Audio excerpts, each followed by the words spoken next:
أشهد أن محمد رسول الله۔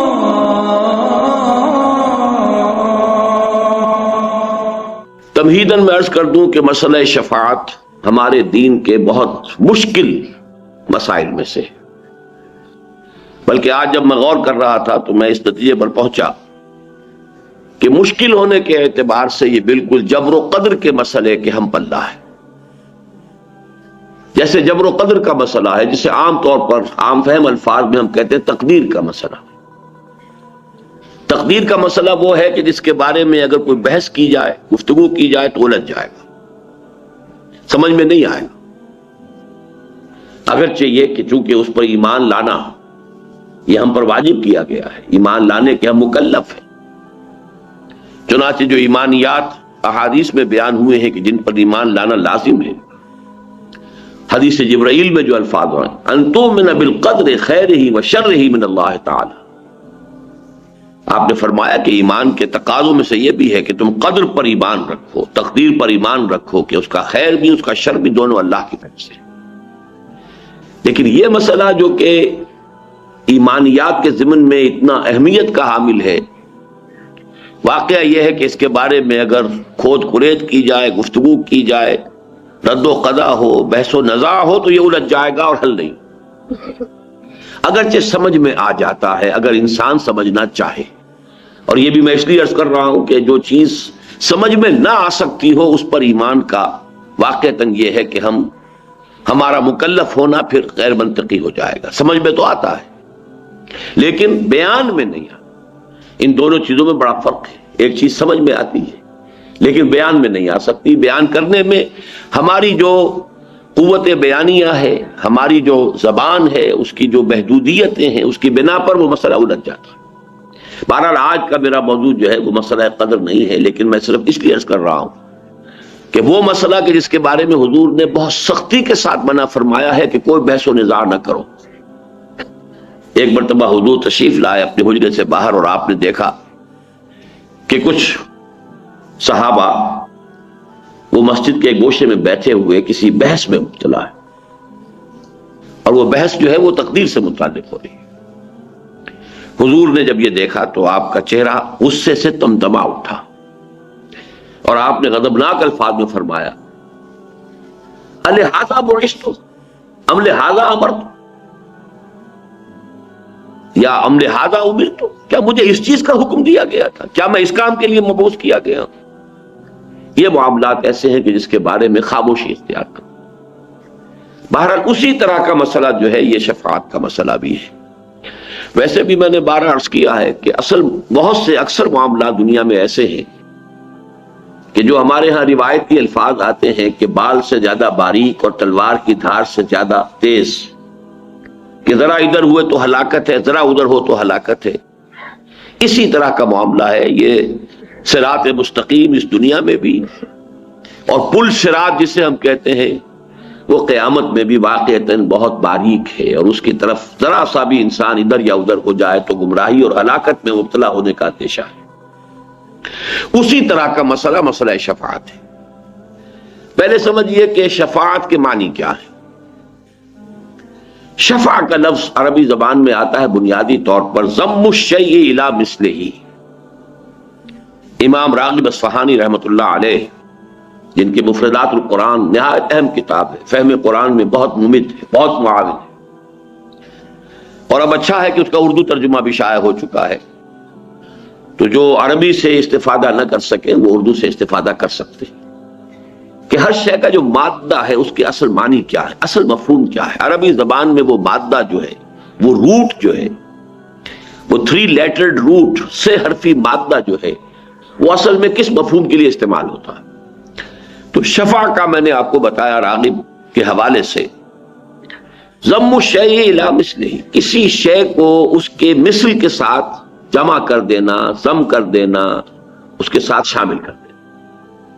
اب مثلا میں ایک دعا کر رہا ہوں اللہ میری یہ حاجت پوری فرما دے، کوئی اور میرا دوست، میرا بھائی، میرا عزیز، اے اللہ تو میرے اس بھائی کی یہ ضرورت پوری فرما دے، یہ شفاعت ہے۔ یہ شفاع ہے. ایک دعا میں خود کر رہا ہوں اور اس دعا میں شامل کر لی ہے میرے کسی بھائی نے، عزیز نے، دوست نے، بہی خواہ نے، خیر خواہ نے اپنی دعا اس کے ساتھ شامل کر دی. یہ شفاعت. اس شفاعت سے تو ہم خوب واقف ہیں، اچھی طرح جانتے ہیں، اس کا کوئی منکر نہیں ہے. البتہ یہ کہ ایسی ہستیوں کی شفاعت کہ جو ہمارے سامنے اس طریقے سے مادی طور پر موجود نہیں ہے، عالم غیب میں ہے، غیب کا پردہ حائل ہو چکا ہے. وہ ارواح ہیں اولیاء اللہ کی جو عالم غیب میں ہے، اب ملائکہ ہیں جو عالم غیب میں ہے، پھر وہ ارواح جو ہیں انبیاء کی ہیں، صلحاء کی ہیں، اتقیاء کی ہیں، اولیاء اللہ کی ہیں، ملائکہ ہیں، یہ تمام ہیں. ان سے اس طرح کا کوئی معاملہ جو ہے وہ ذرا مختلف ہو جائے گا. لیکن جو چیز میں نے آپ سے عرض کی مثال کے طور پر شفاعت کا سب سے سادہ تصور کہ آپ ایک دعا کر رہے ہیں، آپ ایک استدعا کر رہے ہیں اللہ سے، اور کوئی اور بھی آپ کی اس دعا میں آپ کا ساتھ دے رہا ہے، آپ کے لیے گویا کہ اسی بات کا سوال اللہ سے کر رہا ہے کہ جس بات کا سوال آپ کر رہے ہیں. تو یہ شفاعت ہے لفظی اعتبار سے.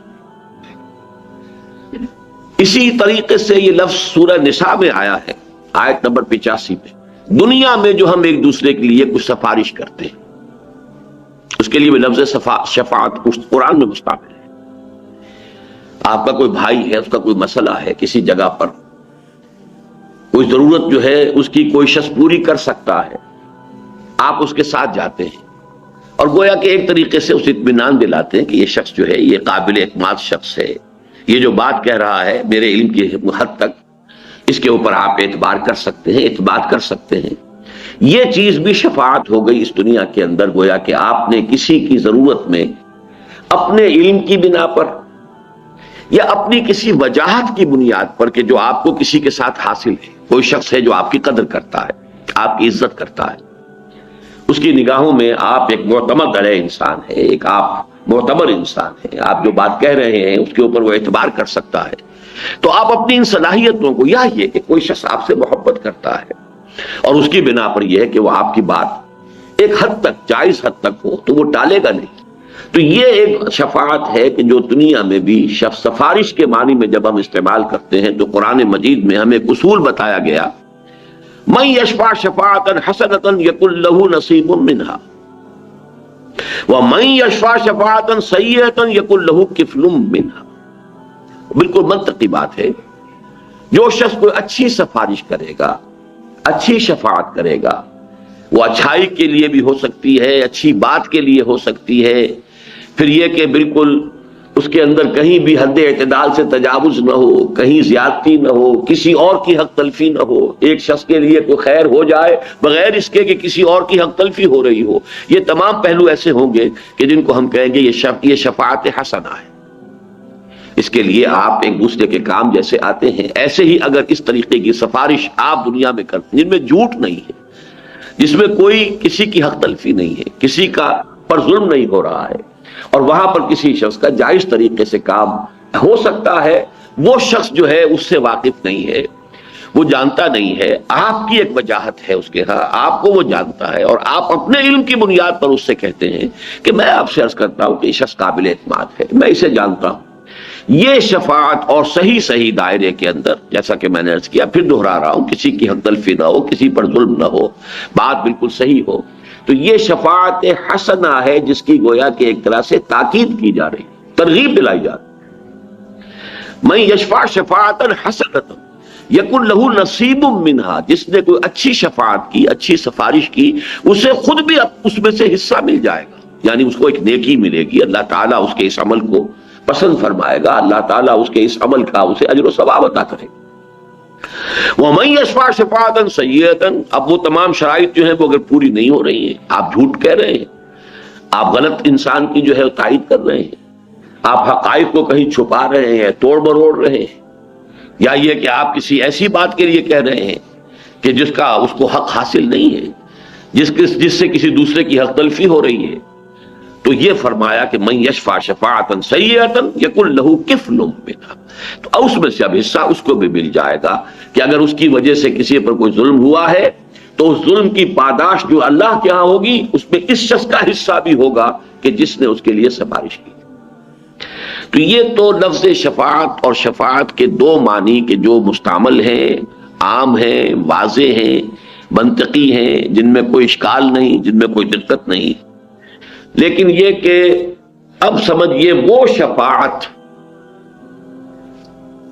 کہ جو تمام گمراہیوں کی جڑ ہے، یہ میں پچھلی مرتبہ عرض کر چکا. شرک کی اصل بنیاد شفاعت باطلہ کا تصور ہے، غلط شفاعت کا غلط تصور. میں عرض کر چکا ہوں کہ دنیا میں دیکھیے، ایک تو ہے معاملہ الحاد، خدا کا انکار، کوری مادہ پرستی، میٹیریلزم، جو بھی آپ کہیں، میں اس وقت اس سے گفتگو نہیں کر رہا. ایک ہے شرک. شرک لازماً دو چیزوں پر مشتمل ہے. کسی بڑے خدا کو مان کر اس کے ساتھ چھوٹے خداؤں کو ماننا، وہاں بڑے خدا کا انکار نہیں ہے. میں نے مثالیں بھی دی تھی، یاد ہوگا، اور بارہا یہ میرے دروس میں باتیں آ چکی ہیں. مشرق سے مغرب تک چلے جائیے، آپ کو ہر جگہ یہ تصور شرک کا ملے گا. مہادیو ایک، مہادیو وہ تو ایک ہی ہو سکتا ہے، ایک ہی ہے. دیویاں اور دیوتا بے شمار، کوئی آگ کی دیوی ہے اور کوئی پانی کا جل دیوتا ہے اور اگنی دیوی ہے، اور کوئی لکشمی بائی ہے، لکشمی دیوی ہے، وہ دولت کی ہے. وہ گنتے جائیے، وہ بے شمار. بالکل ویسٹ میں چلے جائیے، بڑے جی سے لکھا جائے گا گاڈ، تو وہ ایک ہی ہے، کیپٹل جی سے. اس کے تین صفات جو ہمیشہ مانی گئی ہیں، اومنی پوٹنٹ، اومنیشینٹ، اومنی پریزنٹ. وہ جو بڑا خدا ہے ایک اکیلا، جی سے لکھا جانے والا، کیپٹل جی سے، وہ اومنی پوٹنٹ ہے، علی کل شیء قدیر. اومنیشینٹ ہے، بکل شیء علیم. اومنی پریزنٹ ہے، ہر جگہ موجود، ہوا معکم اینما کنتم. یہ تین صفات ہر جگہ مانی گئی اس بڑے خدا کا. یہی معاملہ تھا عرب میں. اللہ وہ ایک ہی تھا، لیکن آلہہ، وہاں گاڈ کے ساتھ گاڈیسز اینڈ گاڈز، چھوٹے جی سے لکھے جانے والے بے شمار گاڈز اینڈ گاڈیسز، ان کی گنتی نہیں ہو سکتی. اسی طریقے سے اللہ ایک اور آلہہ بے شمار. اب یہ آلہہ دو طرح کے بنائے گئے. ظاہر بات ہے کہ ان کی، جیسا کہ میں نے پچھلی مرتبہ بھی عرض کیا تھا، کہ اصل میں تو یہ بگڑی ہوئی شکلیں ہیں. جو اصل حقیقتیں تھیں ان کے اندر تھوڑا تھوڑا رد و بدل ہوتے ہوتے ہوتے ہوتے وہ شے بالکل ایک نئی بن کر ایک عجیب صورت اختیار کر لیتی ہے. لیکن تھی تو تمام چیزیں جو ہیں، دین توحید ہی تھا آغاز میں. حضرت آدم علیہ السلام اللہ کے نبی تھے.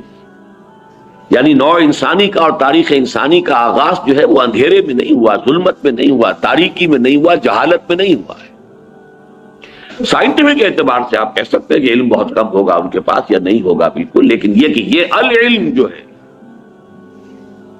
فَاعْلَمْ أَنَّ اللَّهَ لَا إِلَٰهَ إِلَّا هُوَ، جان لو اس کو کہ اللہ کے سوا کوئی الہ. یہ ہے اصل علم. 100 علموں کا ایک علم، بلکہ 1000 علموں کا ایک علم. اسی لیے وہ بہت صحیح کہا ہے اس کو کہ علم و بس کری ہو یار، اکو الف تیرے درکار. یہ ایک الف کافی ہے. یہ علم تو ہمیشہ سے تھا، لیکن اس کی بگڑی ہوئی شکلیں، اس سے نکلی ہیں کھاڑیاں، نکل کر انہوں نے شکلیں بدل لی ہیں.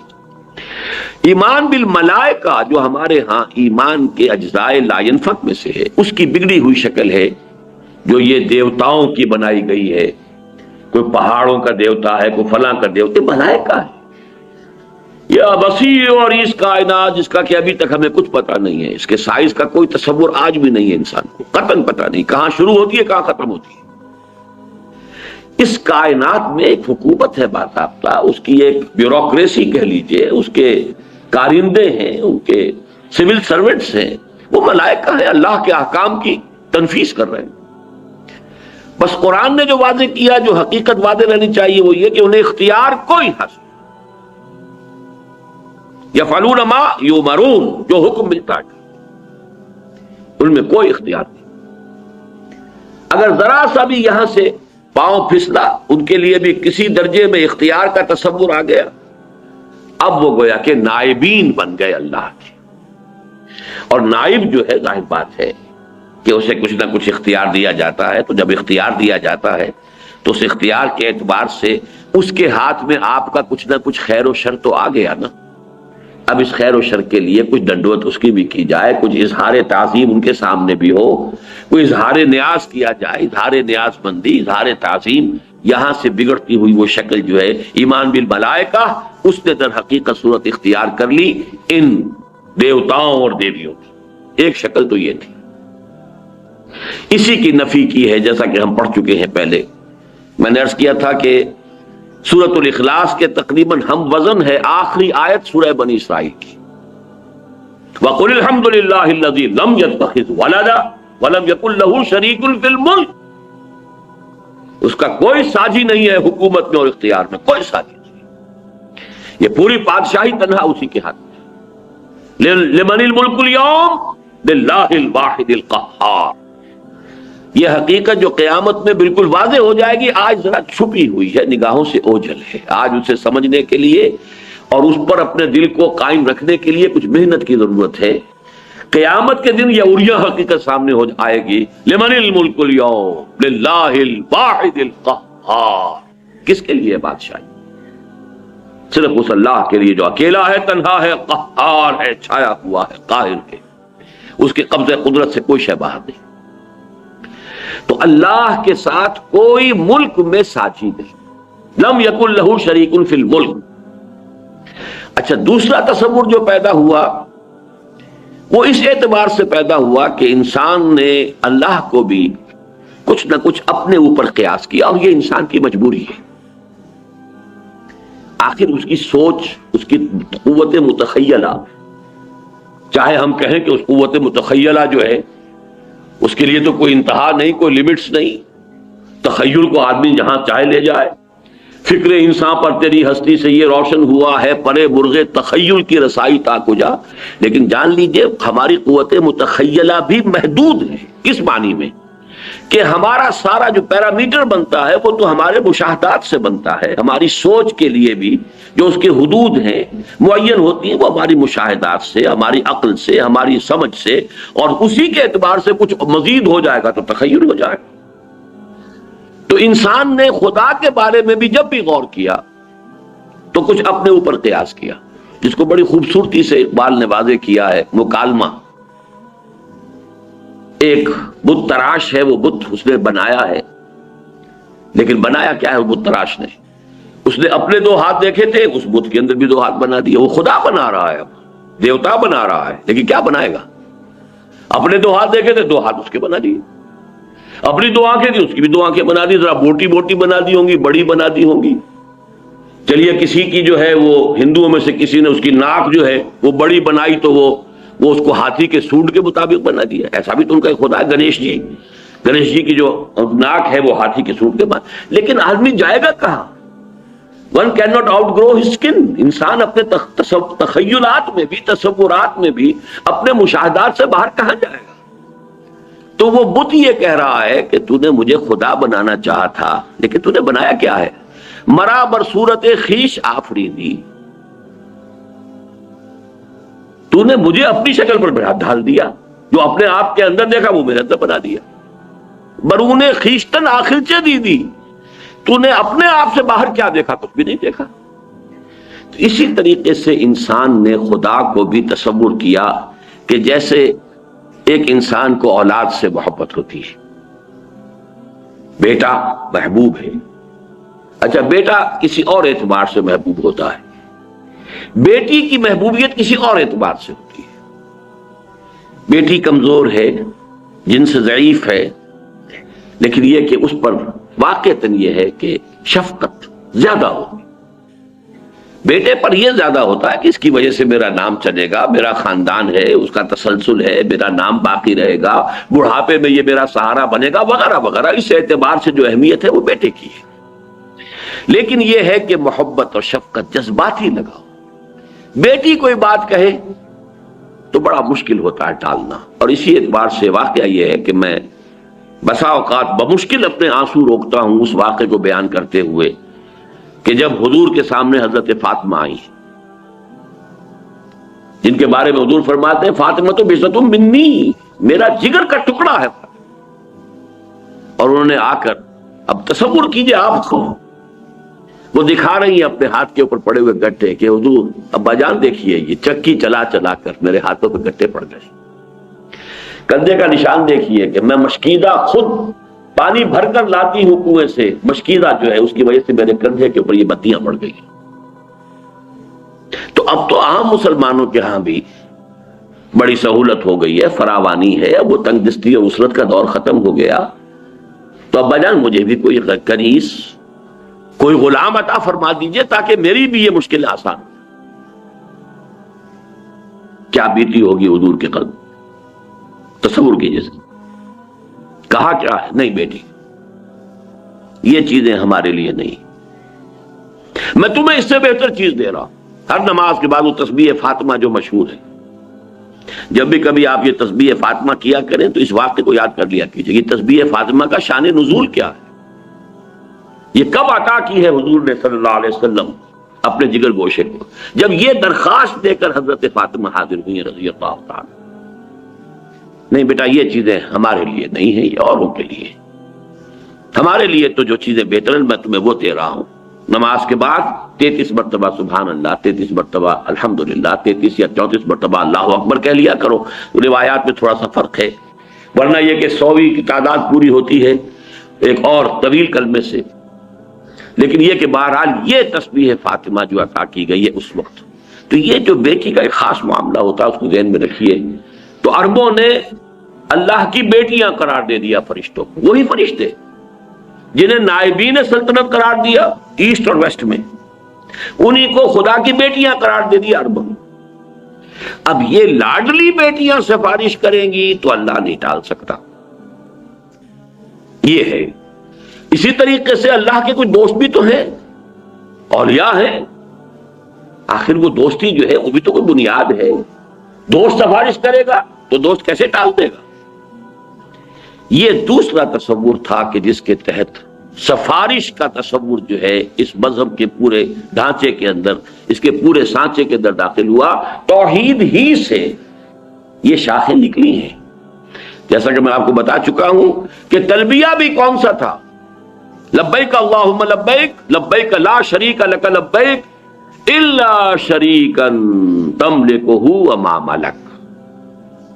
اے اللہ میں حاضر ہوں تیرے سوا کوئی شریک نہیں, اے اللہ میں حاضر ہوں تیرا کوئی شریک نہیں سوائے اس شریک کے جس کا تو ہی مالک ہے, اور جو کچھ اس کے ہاتھ میں اختیار ہے وہ بھی در حقیقت تیرا ہی دیا ہوا ہے. تو توحید کے دریا سے ایک کھاڑی شرک کی نکلی, اور پھر اپنے دل کو مطمئن کرنے کے لیے پھر اسے توحید میں شامل کر دیا. بیچ میں جو شے نکال لی ہے تھوڑی سی یہ شرک کی کہ لبیک اللہم لبیک, لبیک لا شریک لک لبیک الا شریکا تملکہ وما ملک. اللہ سے ایک شریک تو ہے تیرا, کچھ شریک ہے تیرے, لیکن پھر واپس آ گئے توحید میں کہ وہ خود بھی تیرے مملوک ہے, اور جو کچھ اختیار اس کے پاس ہے وہ بھی تیرا ہی عطا کرتا ہے, تیرا ہی ملکیت تو حقیقی تیری ہے. تو گویا کہ توحید سے شروع ہو کر پھر توحید پر بیچ میں وہ جو ایک خم نکال لیا ہے, ایک کجی نکال لی ہے, ایک ٹیڑھ پیدا کر لی ہے, جیسے کہ آیت الکرسی کے بعد آتا ہے کہ لا اکراہ فی الدین قد تبین الرشد من الغی. وہ غی جو آتی ہے بس وہ ہے کہ جس نے سارا فساد دنیا میں پیدا کیا, اور نتیجہ کیا ہوتا ہے. یہ سفارشی جو ہمارے ہیں چونکہ اللہ کے لاڈلے ہیں, اسی لیے دیکھیے سورہ بنی اسرائیل کی آخری آیت میں کیا فرمایا, لم یکن لہ شریک فی الملک ولم یکن لہ ولی من الذل. اس کا کوئی ولی اور دوست کسی کمزوری کی وجہ سے نہیں ہے. اس میں نفی کی ہے, اللہ کا ولی تو ہے لیکن تمہارا دوست ہوتا ہے, تم دوستیاں نبھاتے ہو, دوستیاں پالتے ہو, کیوں کہ کسی وقت پر کام آئے گا, اور جب میرے وقت پر کام آئے گا, میری کسی مشکل میں وہ میرا ساتھ دے گا, تو آج اس کی بات میں کیسے ٹال سکتا. یہ ہے وہ پورا کا پورا فلسفہ جو ہم اپنے اوپر قیاس کریں تو ہمارے معمولات میں شامل ہے. کسی وقت ہوتا ہے کہ دوست ایک بات کہہ رہا ہے, آپ کا ایک دوست ہے, آپ کا ایک جگری جو ہے, کوئی رفیق ہے, وہ آپ سے بات کہہ رہا ہے, آپ یہ بھی سمجھ رہے ہیں کہ بات صحیح نہیں ہے, یہ کام مجھے نہیں کرنا چاہیے, یہ غلط, لیکن اب اس کا دباؤ ہے, اس لیے کہ وہ آپ کا دوست ہے، آپ کا محبوب ہے. اور زیادہ تجزیہ کیجئے تو نیچے جا کر بات کیا آئے گی تہ کے اندر، کہ اگر آج وہ مجھ سے کوئی کام کرا رہا ہے تو پھر کبھی میں بھی تو اس سے کام کرا سکوں گا، یا یہ کہ میں نے بھی تو کبھی اس سے کوئی کام کرایا تھا، آج مجبوراً ہوں میں اس کی بات ماننے پر مجبور ہوں. یہ سارے تصورات ہیں کہ جو آگے چل کر کیا ہوتا ہے. اسی شفاعت کے تصور سے پہلا قدم تو یہ ہوتا ہے کہ وہ اظہار نیاز جو ہے، نیاز مندی کا اظہار اور تعظیم کا اظہار ہوتے ہوتے مراسم عبودیت میں ڈھل جاتا ہے. اب جس کی تعظیم کرنی ہے تو پہلے کبھی تھوڑی سی تعظیم کی، پھر کبھی اور جھک گئے تعظیم کے اندر، پھر اور جھک گئے، پھر سجدے میں چلے گئے. یہی تو تعظیم ہے. تعظیم ہے اس کے سوا ہے کیا؟ وہ مراسم عبودیت میں آ گئے. نمبر 2، ایک اور آخری شکل اس کی کیا ہے؟ ہوتے ہوتے یہ سورہ انعام میں بڑی تفصیل سے یہ چیزیں آئی ہیں کہ ہوتے ہوتے یہ ہوتا ہے کہ اللہ کا حق جو ہے، اللہ تو برائے بیت رہ جاتا ہے صرف علامت کے طور پر. کیوں؟ دیکھیے جو سب سے اوپر بیٹھا ہوا ہے وہ ہے تو صحیح، اختیار اسی کا ہے، صدر مملکت ہیں پاکستان کے، اصل اختیارات تو ان کے پاس ہیں، وزیر اعظم ہے اس کے پاس اختیارات ہیں. لیکن دیہاتی کو تو پتا ہے کہ میرا معاملہ تو اس پٹواری کے ہاتھ میں ہے، اس کا قلم ادھر سے ادھر ہو جائے تو میرے لیے مصیبت بھی آ سکتی ہے اور میری مشکل حل بھی ہو سکتی ہے. اصل تو ہاتھ کس کے ہاتھ میں ہے؟ تو وہ تو کسی کو کیا معلوم ڈی سی صاحب کس بلا کا نام ہے، عام پٹواری، عام جو دیہاتی کیا جانتا ڈی سی کیا ہوتا ہے؟ پٹواری جو ہے وہ جو سر پر بیٹھا ہوا ہے، جس نے کہ وہ ساری لکھنی ہے، جو بھی فصل کے بارے میں رپورٹ ہے وہ ساری اس کے پاس ہے. لہذا وہ تو صرف رہ جاتے ذہن میں کہ ہاں اوپر ہے کوئی، سارا کا سارا معاملہ پھر وہ نچلے ان خداؤں سے، چھوٹے خداؤں سے، دیویوں سے، دیوتاؤں سے، آلہہ سے، گاڈ سے، گاڈسز سے ہوتے ہوتے عبادت، جس کی کہ بڑی ایک لطیف انداز میں قرآن مجید میں ایک تنبیہ کی گئی ہے کہ یہ لوگ کیا کرتے تھے عرب والے.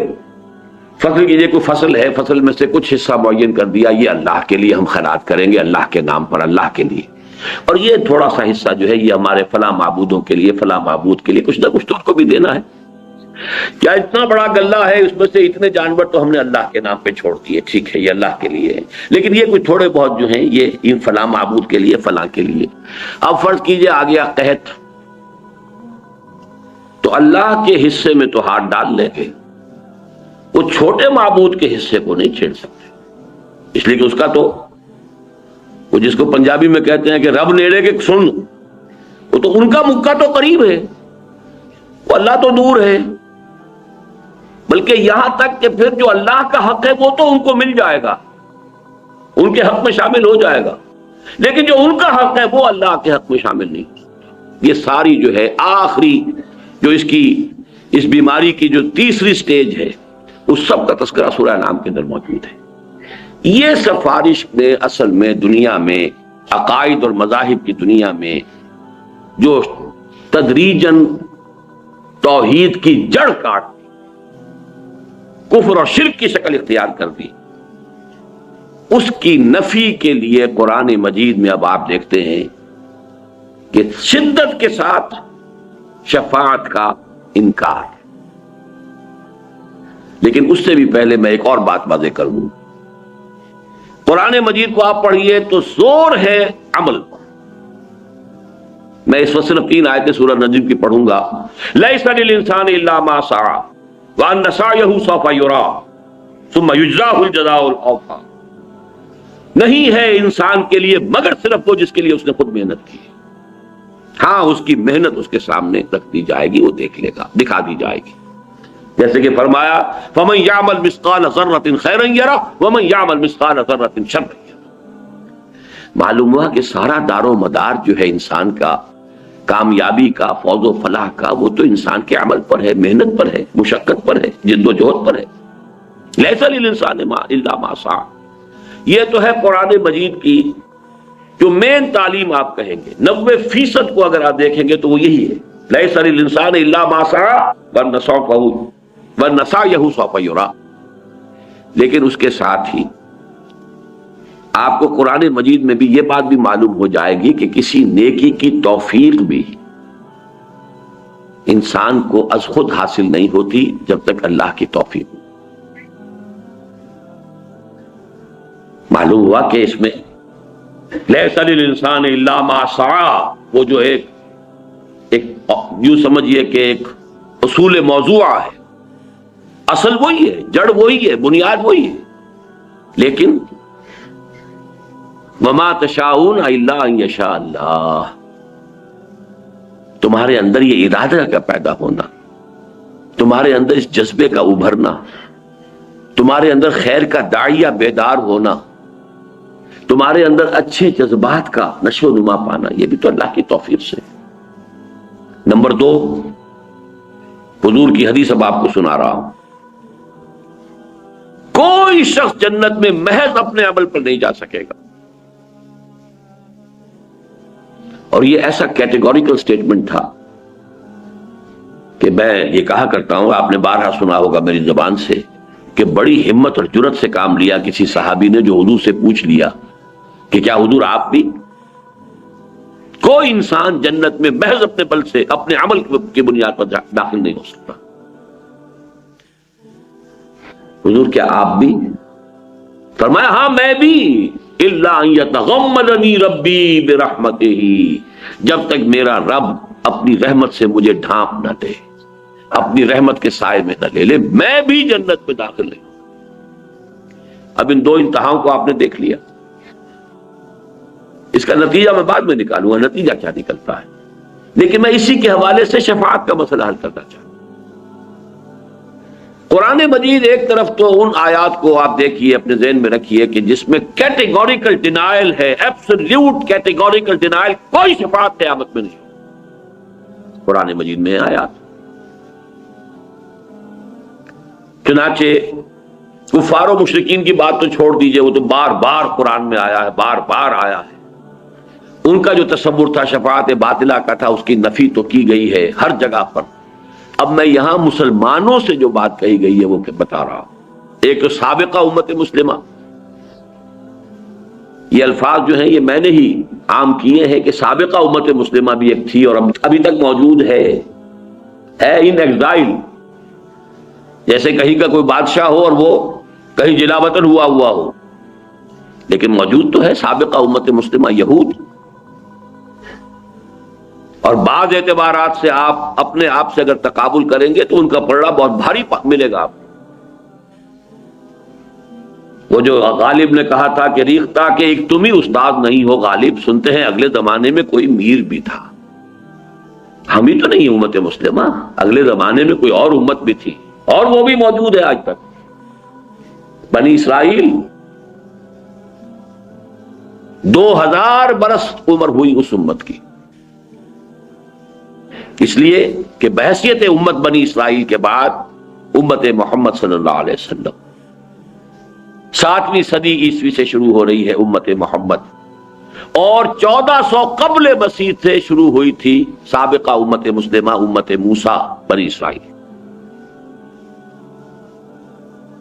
پورے 2000۔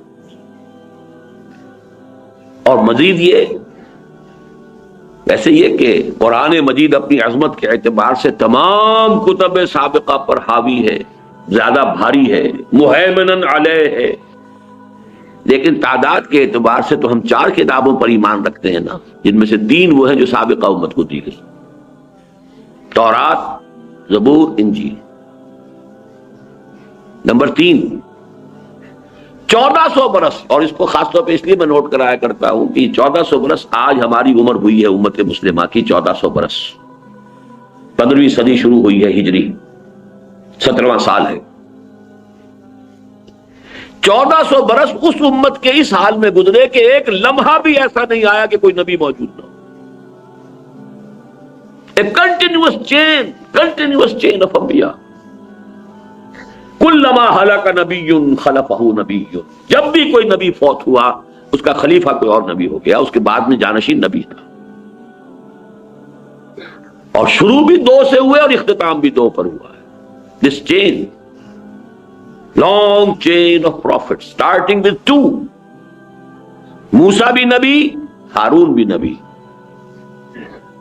ending again with 2، یحییٰ بھی نبی، عیسیٰ بھی نبی، اور درمیان میں یوں سمجھ لیجئے 2 کھوٹے ادھر اور 2 کھوٹے ادھر، بلکہ ایک ایک کھوٹا، ہاں 2 کھوٹے ادھر 2 کھوٹے ادھر، اور پھر ان کے درمیان وہ چین ہے کہ کوئی وقت ایسا نہیں گزرا کہ نبی نہ ہو۔ اس امت کا جو خطاب اس سے براہ راست قرآن میں ہوا ہے وہ 10 رکوع سورہ بقرہ کے اہم ترین ہیں، 5ویں سے شروع ہو کر اور 14ویں کے اختتام پر، بلکہ 15ویں کے شروع میں۔ ان میں سے بھی ایک حصہ جو ہے، ایک رکوع میں نے بارہا آپ کو بتایا کہ وہ تو ہے دعوت کا، اور 9 رکوع ہے ملامت،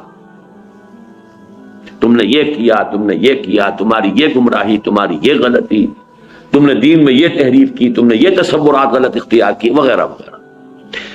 ایک بہت ہی لمبا، یوں سمجھیے لمبی فرد قرارداد جرم، فرد جرم آیت، دونوں میں شروع میں اور آخر میں آپ کو جو آیت ملتی ہے وہ نوٹ کیجئے، وَاتَّقُوا يَوْمًا لَا تَجْزِي نَفْسٌ عَن نَفْسٍ شَيْئًا وَلَا يُقْبَلُ مِنْهَا شَفَاعَةٌ وَلَا يُؤْخَذُ مِنْهَا عَدْلٌ وَلَا هُمْ يُنصَرُونَ۔ 4 چیزوں کی کیٹیگوریکل نفی، ڈرو اس دن سے جس دن کوئی جان کسی دوسری جان کے کام نہیں آ سکے گی، کوئی شفاعت قبول نہیں کی جائے، کوئی فدیہ نہیں قبول کیا جائے گا، کوئی کسی طرف سے نصرت اور مدد نہیں ہو سکے گی۔ اب یہ ہے یوم آخر کا تصور، قیامت کے دن کا تصور۔ وَاتَّقُوا يَوْمًا لَا تَجْزِي نَفْسٌ عَن نَفْسٍ شَيْئًا وَلَا يُقْبَلُ مِنْهَا شَفَاعَةٌ وَلَا يُؤْخَذُ مِنْهَا عَدْلٌ وَلَا هُمْ يُنصَرُونَ۔ یہ تو ہے آیت نمبر 48، 6 رکوع کی آیت نمبر 2، اور آیت نمبر 123 15ویں رکوع کی آیت نمبر 2۔ پھر وہی 4 چیزیں، ایک لفظ فرق کا فرق ڈال دیا ادھر سے ادھر، آخر بھی وہی شروع بھی وہی، درمیان کی 2 چیزیں جو تھیں ان میں سے اس کی پوزیشن صرف بدل دی ہے۔ وَاتَّقُوا يَوْمًا لَا تَجْزِي نَفْسٌ عَن نَفْسٍ شَيْئًا وَلَا يُقْبَلُ مِنْهَا عَدْلٌ، اب یہاں عدل پہلے آ گیا، وَلَا تَنْفَعُهَا شَفَاعَةٌ، اور کوئی شفاعت اسے فائدہ نہیں پہنچائے گی، وَلَا هُمْ يُنصَرُونَ، اور نہ ان کی مدد کی جائے۔ بتائیے کہیں کوئی کسر رہ گئی؟ معلوم ہو اپنا عمل ہوگا، لَيْسَ لِلْإِنسَانِ إِلَّا مَا سَعَىٰ وَأَنَّ سَعْيَهُ سَوْفَ يُرَىٰ، یہ اسی کی شرح ہے۔ وَاتَّقُوا يَوْمًا لَا تَجْزِي نَفْسٌ عَن نَفْسٍ شَيْئًا وَلَا يُقْبَلُ مِنْهَا شَفَاعَةٌ وَلَا يُؤْخَذُ مِنْهَا عَدْلٌ وَلَا هُمْ يُنصَرُونَ۔ وَاتَّقُوا يَوْمًا لَا تَجْزِي نَفْسٌ عَن نَفْسٍ شَيْئًا وَلَا يُقْبَلُ مِنْهَا عَدْلٌ وَلَا تَنْفَعُهَا شَفَاعَةٌ وَلَا هُمْ يُنصَرُونَ۔ اور اب امت مسلمہ کا دیکھ، موجودہ امت مسلمہ، اسی آیت الکرسی سے پہلی آیت کیا ہے؟ اگلے اتوار کو انشاءاللہ میں اسی کا درس دوں گا۔ وہ پہلی آیت اس آیت الکرسی سے ایک آیت پہلے اور آیت الکرسی سے 2 آیتیں بعد میں، اس پر انشاءاللہ ہمارا اگلا درس ہوگا۔ یا ایھا الذین آمنوا انفقوا مما رزقناکم من قبل ان یاتی یوم لا بیع فیہ ولا خلۃ ولا شفاعۃ والکافرون هم الظالمون۔ اے ایمان کے دعوے دارو، خرچ کر دو، لگا دو، کھپا دو ان سب چیزوں میں سے جو اللہ نے تمہیں دی ہے، اس سے پہلے کہ وہ دن آ جائے جس دن نہ کوئی لین دین ہوگا، نہ کوئی سفارش اور شفاعت ہو، نہ کوئی دوستی کا عمل، والکافرون هم الظالمون، اور کفر کرنے والے ہی ظالم شمار۔ یہ میں نے آپ کو 3 مثالیں دی ہے کیٹیگوریکل ڈینائل کی، کہ کوئی شفاعت، تاکہ ایک دفعہ تو جڑ کٹ جائے نا، بات جو ہے بنیادی طور پر مستحکم ہو جائے، اس کے بعد اللہ بھی آتا ہے۔ یہ دوسرا اسلوب ہے قرآن مجید کا۔ میں پھر کہاں سے بلڈ کر رہا ہوں اپنا تھیسس، نوٹ کر لیجئے۔ جہاں ایک طرف یہ ہے کہ اپنے ہی عمل سے تمہیں نجات مل سکتی ہے، لیس للانسان الا ما سعى وان سعيه سوف يرى، لیکن ساتھ ہی یہ بھی کہ میں اپنے عمل پر کوئی گھمنڈ نہ ہو جائے، اپنے عمل پر تکیہ اور بھروسہ نہ کر بیٹھنا۔ 2 پہلو ذہن میں ہمیشہ رہیں، ایک یہ کہ اگر کسی خیر کی توفیق ملی ہے تو وہ بھی اللہ ہی سے ملی ہے، اسی کے لیے شکر۔ الحمدللہ الذی ہدانا لہذا وما کنا لنہتدی لولا ان ہدانا۔ اور دوسرے یہ کہ محض اپنے عمل پر کبھی تکیہ نہ کرنا، جو کوتاہیاں لاکھوں ہو رہی ہوتی ہیں جس کا تمہیں اندازہ بھی نہیں، تم ان کو جانتے بھی نہیں، نہ معلوم وہ کتنے انبار جمع ہو رہے ہیں، وہ جو گناہ کبیرہ ہیں ان کے کتنے تم نے انبار جمع کر لیے، ان کا وزن کتنا ہو جائے۔ لہذا رحمت خداوندی کے بغیر نہ سمجھنا کہ رستگاری ہو سکے گی۔ کوئی انسان محض اپنے عمل سے جنت میں داخل نہیں ہو سکتا، یہاں تک کہ حضور اپنے بارے میں فرما رہے ہیں میں بھی جنت میں داخل نہیں ہو سکوں گا الا یتغمدنی ربی برحمتہ، مگر یہ کہ اللہ میرا رب مجھے اپنی رحمت کے تحت سائے میں لے لے تھام۔ اسی طرح شفاعت، ولا شفاعت ولا تنفعها شفاعت لا يقبل منها شفاعت، یہ ساری جو ہے کیٹیگوریکل نفی ہے۔ اب میں 8 مقامات گنوا دیتا ہوں کہ جس کے اندر ایک الا بھی ہے کہ نہیں کچھ ہے، شفاعت ہے کچھ۔ اسی لیے میں نے عرض کیا تھا کہ مشکل معاملہ ہے، جیسے تقدیر کا معاملہ ویسے مشکل ہے۔ آیت الکرسی خود جو ہے لیجئے تو اس میں موجود ہے من ذا الذی یشفع عندہ الا باذنہ، ہے کہ نہیں؟ آغاز کتنا پر جلال، پر ہے، من ذا الذی، کون ہے وہ؟ کانپ جائے گا، بڑے سے بڑا ولی کانپ جائے گا، انبیاء کانپیں گے جب اللہ فرمائے من ذا الذی یشفع عندہ، کون ہے وہ؟ کون اپنی یہ ذاتی حیثیت سمجھتا ہے؟ کون سمجھتا ہے کہ مجھ پر اس کا کوئی اختیار ہے؟ کون ہے جو سمجھتا ہے کہ وہ کوئی زور میرے خلاف استعمال کر سکتا ہے؟ کون ہے وہ؟ من ذا الذی یشفع عندہ، کون ہے وہ جو شفاعت کر سکے گا اس کے سامنے؟ الا باذنہ، ہاں الا سوائے اس کی اجازت۔ معلومہ اسی کیٹیگوریکل انداز میں جیسا کہ پچھلی آیت میں تھا ولا شفاعت، اس کی مزید جو ہے اس کو مزید فورٹیفائی کیا ہے، مزید مضبوط کیا ہے، من ذا الذی یشفع عندہ الا باذنہ، لیکن الا باذنہ۔ سورہ انبیاء میں فرمایا ولا یشفعون الا لمن ارتضی، وہ شفاعت نہیں کر سکیں گے مگر جن کے لیے اللہ راضی ہو۔ اب یہ الا گنوا رہا ہوں میں آپ کو، ما من شفیع الا من بعد اذنہ، سورہ یونس علیہ الصلوۃ والسلام، کوئی نہیں ہے سفارش کرنے والا سوائے اس کی اذن کے بعد۔ لا یملکون الشفاعۃ الا من اتخذ عند الرحمن عہدا، سورہ مریم، یومئذ لا تنفع الشفاعۃ الا من اذن له الرحمن، سورہ طٰہٰ، اس روز کوئی شفاعت نہیں کر سکے گا سوائے اس کے کہ جس کو رحمان کی جانب سے اجازت مرحمت ہو جائے۔ ولا تنفع الشفاعۃ عنده الا لمن اذن له، سورہ سبا، اس کی جناب میں کوئی سفارش کام نہیں آ سکے گی الا یہ کہ جس کے لیے اس نے اجازت دی ہو۔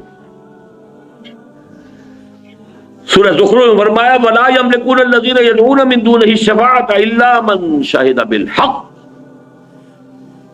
کوئی نہیں ہے جسے اختیار حاصل ہو اس کی جناب میں شفاعت کا سوائے اس کے کہ جو حق کی شہادت دے۔ وہ حق کو باطل نہیں کرے گا، باطل کو حق نہیں کرے گا، بات صحیح ہوگی۔ سورہ نجم میں فرمایا جس میں وہ الفاظ آئے ہیں لیس للانسان الا ما سعى وان سعيه سوف يرى، اسی میں یہ الفاظ ہیں وَكَم مِّن مَلَكٍ فِي السَّمَاوَاتِ لَا تُغْنِي شَفَاعَتُهُمْ شَيْئًا إِلَّا مِن بَعْدِ أَن يَأْذَنَ اللَّهُ لِمَن يَشَاءُ وَيَرْضَىٰ، کتنے ہی فرشتے ہیں آسمانوں کے اندر لیکن ان کی شفاعت کسی کو فائدہ نہیں پہنچا سکے گی مگر اس کے بعد کہ اللہ تعالیٰ اجازت دے۔ اور یہاں تو بات کو دو طرف کر دیا، اذن بھی دے جو شفاعت کر رہا ہے اس کو اذن، جس کے لیے شفاعت کی جانی ہے اس کے لیے بھی منظوری۔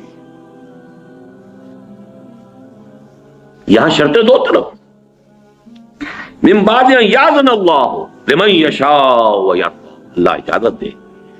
یہ ہے اب دو چیزوں کے درمیان معاملہ آ رہا ہے، وہی بال سے زیادہ باریک اور تلوار کی دھار سے زیادہ تیز۔ ادھر ہوتے ہیں تو شرک، ادھر ہوتے ہیں سرے سے انکار کر دیں، چنانچہ ہمارے ہاں ہے یہ انتہائیں موجود ہیں۔ خوارج نے سرے سے انکار کیا، کوئی شفاعت. وہ انتہائی شدید تھے اپنے ان معاملات کے اندر. ان کی شدت کا ایک مظہر یہ بھی تو ہے نا کہ جو گناہ کبیرہ کا مرتکب ہے وہ کافر ہو گیا. کافر ہو گیا تو گویا کہ مرتد ہے. مرتد ہے تو وہ واجب القتل ہے. وہ تو پھر چونکہ ایک فشت اول چونی حد میں مار کج تاثریہ بھی ربط دیوار کج. گناہ کبیرہ کا مرتکب کافر ہو گیا. وہ پہلے مسلمان تھا, اس کی جان مال آبرو محفوظ تھی. مسلمان معاشرے کے اندر آپ کوئی دسترازی نہیں کر سکتے تھے, نہ اس کے مال پر, نہ اس کی جان پر, نہ اس کی عزت پر, حرمت پر, کچھ بھی نہیں, محفوظ ہے. لیکن جب مرتد ہو گیا تو اب اس کا خون بھی مباح ہے, قتل کر سکتے ہو. اس کا مال بھی مباح ہے, سارا کا سارا مال تم جو ہے لے سکتے ہو. اس کی بیوی بھی وہ بھی حلال ہو گئی تمہارے اوپر, اسے اپنی کنیز بنا سکتے. اور یہ بھی جان لیجئے کہ انتہائی نیک لوگ تھے, بڑے عابد لوگ تھے. ظاہر ہے جن کا معیار یہ ہو کہ جو گناہ کبیرہ کرے وہ مرتد ہے, مرتد واجب القتل ہے, مباح الدم ہے, اس کا مال بھی, اس کی حرمت, اس کی ہر چیز جو ہے آپ کے لیے حلال ہو گئی. وہ اگر ایسے لوگ کہیں رہ رہے ہو تو وہ خود کتنے نیک ہوں گے. تو نیکی اپنی جگہ پر ہے, اور اعتدال اور توازن اپنی جگہ پر ہے. یہاں میں توازن کی بات کر رہا ہوں, اعتدال کی بات کر رہا ہوں. بال سے زیادہ باریک اور تلوار کی دھار سے زیادہ تیز راستے کی بات کر رہا ہوں. توازن ہی تو اصل شے ہے. خوارج سرے سے منکر ہے, کوئی شفاعت نہیں, کسی طرح کی شفاعت نہیں. لیکن اس سے آگے کا ایک درجہ ہے معتدلہ کا. کچھ ڈھیلے ہیں, بعض شفاعتوں کے وہ قائل ہیں, وہ میں تفصیل سے آپ کو بتاؤں گا. لیکن یہ کہ اکثر و بیشتر ان کا موقف بھی وہی ہے کہ جو عقل کا موقف ہے. عقل کا موقف تو یہی ہوگا جب اللہ نے انسان کو اختیار دیا, اسے دنیا میں دارالامتحان دنیا کو بنا کر اس میں بھیجا. اب وہ اپنے اختیار کو استعمال کرتے ہوئے یا یہ راستہ اختیار کرتا یا یہ راستہ اختیار کرتا, اما شاکرم و اما کفورا. چاہو تو یہ شکر کا راستہ اختیار کرو, چاہے کفران نعمت کا راستہ اختیار کرو. ومن شاء فلیؤمن ومن شاء فلیکفر. جو چاہے وہ ایمان لائے, جو چاہے کفر کرے. جس کا ارادہ ہو رات کو تہجد پڑھے, جس کا ارادہ ہو رات کو جا کے کہیں نقب لگائے, کرے. اب اگر اس کے اعمال میں کوئی اور شے آ جائے, دیجیے اس کو بخش دیجیے, تو یہ تو پھر عقل کے خلاف بات ہوگی. پورا فلسفہ جو ہے وہ تو پھر دھڑام سے زمین پر آ جائے. جیسے جبر و قدر کا مسئلہ ہے, اگر انسان مجبور محض ہے تو پھر حساب کتنا جائے گا, پھر جزا و سزا کے کیا مانی. یہ تو بالکل بات صحیح ہے. آپ کا پورا فلسفہ یہ ہے کہ انسان کو ہم نے ایک صلاحیت دی ہے, ایک مہلت عمر دی ہے, یہ مہلت امتحان ہے, یہ دنیا جو ہے دارالامتحان ہے, اس کو ہم نے صلاحیتیں دی ہیں, اختیار دیا, ادھر جاؤ یا ادھر جاؤ. اب نتیجہ نکلنا چاہیے اس کے اپنے اختیار پر, اپنے چوائس پر, اپنے عمل پر, اپنی محنت پر. یہ عقل ہے. لہذا معتزلہ کہ جو ریشنلسٹ ہے, اس امت کے سب سے پہلے ریشنلسٹ, عقل کو برتر تسلیم کرنے والے اور نقل کو اس کے تابع کر دینے والے. یہ عقل و نقل کی ایک بڑی طویل کشمکش ہے جو ہمارے یہاں چلی. اور نقل سے مراد وہ نقل نہیں جو امتحان میں ماری جاتی ہے کہیں, وہ آپ سمجھ میں رکھ ذہن میں لے آئے. نقل سے مراد کیا ہے کہ ایک قرآن ہے جو منقول ہے, نقل ہوا ہے, منتقل ہوا ہے اللہ سے محمد کو فرشتے کے ذریعے. یہ نقل ہے, یہ محمد کے عقل کی پیداوار نہیں ہے, معاذ اللہ ثم معاذ. یہ تو منقول ہوا. پھر حضور سے یہ منقول ہوا, صحابہ کرام کو پہنچ کے, صحابہ کرام سے منقول ہوا اور تابعین کو پہنچ گیا. نقل ہو رہا ہے, منتقل ہو رہا ہے. منتقل کا لفظ آپ کے لیے زیادہ سہولت والا ہو جائے, لیکن بنا تو نقل سے نا, اس کا مادہ تو نقل ہے. اب ایک طرف نقل ہے وہ چیز جو آ رہی ہے, قرآن ہے, حدیث بھی نقل ہے. حدیث حضور کی وہ بات ہے کہ جو صحابہ نے دیکھی یا سنی اور اس کو منتقل کر دیا تابعین تک, تابعین نے پھر منتقل کر دیا وہ تبع تابعین تک. تو ایک ہے نقل اور ایک ہے عقل. آپ کی لاجک ہے, آپ کا انٹلیکٹ ہے, آپ کی سوچ بچار ہے, اس کے کچھ اصول ہیں, ان اصولوں کے اوپر آپ پرکھتے ہیں. تو تمام مذاہب کی تاریخ میں یہ عقل و نقل کی کشمکش اور کشاکش جو ہے یہ ایک بہت اہم باب ہے تمام مذاہب.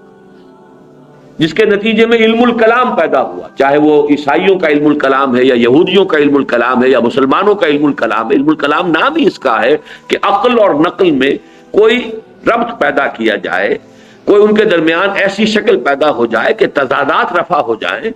تو اب اس میں کبھی تو یہ ہوتا ہے کہ کچھ لوگ عقل کو تابع کر دیتے ہیں نقل کے، کچھ لوگ عقل کو اوپر کر کے اور نقل کو اس کے تابع کر دیتے ہیں۔ تو معتزلہ وہ ہیں ہماری تاریخ کے کہ جنہوں نے نقل کو عقل کے تابع کیا۔ وہ بھی اکثر و بیشتر قسم کی شفاعتیں جو ہیں ان کا منکر ہیں، وہ میں تفصیل جو کون سی شفاعت ہے وہ میں بعد میں عرض کروں گا۔ اہل سنت اب درمیان میں ہے، اہل سنت کا اجماع ہے شفاعت حق ہے، ہوگی۔ اس میں قرآن مجید کا بھی یہ اللہ 8 جگہ پر جو اللہ آ گیا ہے وہ میں نے آپ کو سامنے رکھ دیا ہے، گنوا دیا ہے کہ جہاں کیٹیگوریکل ڈینائل ہے کہ کوئی شفاعت نہیں، وہاں یہ ایکسیپشنز موجود ہیں قرآن مجید کے اندر، شرطیں یہ ہیں، شرطیں وہ ہیں، لیکن اس کا ڈینائل تو نہیں، اس کا کیٹیگوریکل نفی تو نہیں۔ اور یہ کہ احادیث میں جو اس کی تفاصیل پھر آتی ہیں وہ تو پھر بہت ہی نمایاں ہیں۔ یہ اب کیا ہے اس کو سمجھیے۔ ایک شفاعت وہ ہے جو محمد الرسول اللہ صلی اللہ علیہ وسلم کے ساتھ خاص ہے، اور چونکہ ہمارے ہاں عام طور پر عوام الناس میں جہلا کا لفظ استعمال نہیں کرنا چاہتا، عوام الناس کہہ کر اکتفا کر رہا ہوں، لیکن صحیح معنی یہ ہے کہ جہلا، اور ہماری عظیم اکثریت جہلا پر مشتمل ہے، چاہے وہ پی ایچ ڈی ہوں، اس لیے کہ وہ عربی اگر نہیں جانتے اور قرآن اور سنت تک اور حدیث تک براہ راست اگر رسائی نہیں ہے تو جاہل، دین سے جاہل ہے۔ دنیا کے عالم ہے، کیمسٹری میں پی ایچ ڈی ہے، ڈاکٹریٹ کی ہے، فزکس میں کی ہے، کمپیوٹر سائنس میں کر لی ہے، کسی اور میں کر لی ہے، ایم بی اے کر لیا ہے، چارٹرڈ اکاؤنٹنٹ بن گئے ہیں، جو بھی ہے کر لیا آپ نے، لیکن یہ کہ ادھر سے تو جاہل ہیں۔ ان جہلا میں سب سے زیادہ تو تصور گمراہ کل پیدا ہوا ہے وہ حضور کی شفاعت کبریٰ اور شفاعت عظمیٰ کے بارے میں۔ تصور یہ ہے کہ حضور تو اپنی پوری امت کو بس شفاعت کر کے اور اللہ کے ہاں عذاب سے اور پکڑ سے اور حساب سے بچا لیں گے۔ جب کبریٰ کا لفظ آ گیا، شفاعت کبریٰ، شفاعت عظمیٰ، لیکن احادیث کا جب مطالعہ کریں گے تو آپ کو معلوم ہوگا وہ شفاعت کیا ہے۔ عجیب ہے بات، کہاں سے کہاں پہنچ جائیں گے، آسمان سے زمین پر آ جائیں۔ اس شفاعت کبریٰ کا جو اصل محل ہے وہ 2 چیزیں ہیں جو قرآن جو احادیث نبویہ سے ثابت ہے۔ نمبر 1 یہ کہ قیامت کا دن جو بڑا سخت ہوگا، بڑا بھاری ہوگا، وہ دن کتنا سخت اور کتنا بھاری ہوگا، سورہ مزمل میں فرمایا ہے یوم یجعل الولدان شیبا، اس کی سختیاں، اس کی صعوبتیں بچوں کو بوڑھا کر دیں۔ یوم یجعل الولدان شیبا السماء منفطر به کان وعدہ مفعولا، آسمان اس دن سے گویا کہ پھٹا پڑ رہا ہے۔ ایک ایسی چیز ہے جو کہیں پر کسی جگہ پر ہو اور اس کے بوجھ سے وہ شے پھٹی جا رہی، وہ قیامت کا دن جو ہے گویا کہ آسمانوں میں ثقلت فی السماوات والارض، وہ تو آسمان اور زمین کے اندر موجود ہے، وہ قیامت ان بلٹ ہے اور اس کی وجہ سے وہ پھٹنے کو ہے۔ اور وہ دن کیسا ہوگا؟ یوم یجعل الولدان شیبا۔ اسی کو سورہ مدثر، میں نے صرف یہ 2 سورتیں جو ایک جوڑے کی ہیں انہی کے حوالے اس وقت دے رہا ہوں۔ ذالک یومئذ یوم عسیر علی الکافرین غیر یسیر فَإِذَا نُقِرَ فِي النَّاقُورِ فَذَلِكَ يَوْمَئِذٍ يَوْمٌ عَسِيرٌ عَلَى الْكَافِرِينَ غَيْرُ يَسِيرٌ، بڑا سخت اور بڑا بھاری دن ہوگا۔ اب اس کی تفاصیل آتی ہیں، وہ جو آپ نے روایات میں سنا ہوگا، سورج سوا نیزے پر ہوگا اور سخت گرمی ہوگی، اور سخت جو ہے وہ اس وقت لوگوں کے اوپر جو ابتلا کا وقت ہوگا، اور ابھی ہیئرنگ سٹارٹ نہیں ہو رہی۔ یہ ججمنٹ کا ہے نا، یوم الدین ہے، جزا و سزا کے فیصلے کا دن ہے، عدالت لگی ہوئی ہے، کھڑے ہیں انسان، فوج در فوج کھڑے ہیں، لیکن یہ کہ دیر ہو رہی ہے، تاخیر ہو رہی ہے، ججمنٹ شروع نہیں ہو رہی، ہیئرنگ شروع نہیں۔ اس سختی میں لوگ آئیں گے کہ سفارش کیجئے کہ معاملہ جلدی شروع ہو جائے.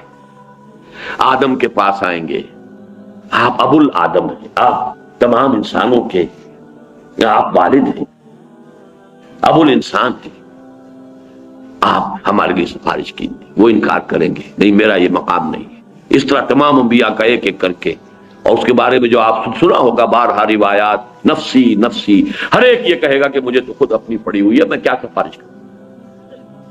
حضرت عیسیٰ تک بات یہاں آ جائے گی کہ نفسی نفسی. پھر حضور صلی اللہ علیہ وسلم کے پاس لوگ آئیں گے کہ آپ تو خاتم الانبیاء ہیں، آپ اللہ کے بہت محبوب ہیں. چنانچہ اس کے جو الفاظ آتے ہیں حدیث میں، یہ صحیح مسلم کی ایک روایت ہے جو میں آپ کو سنا رہا ہوں.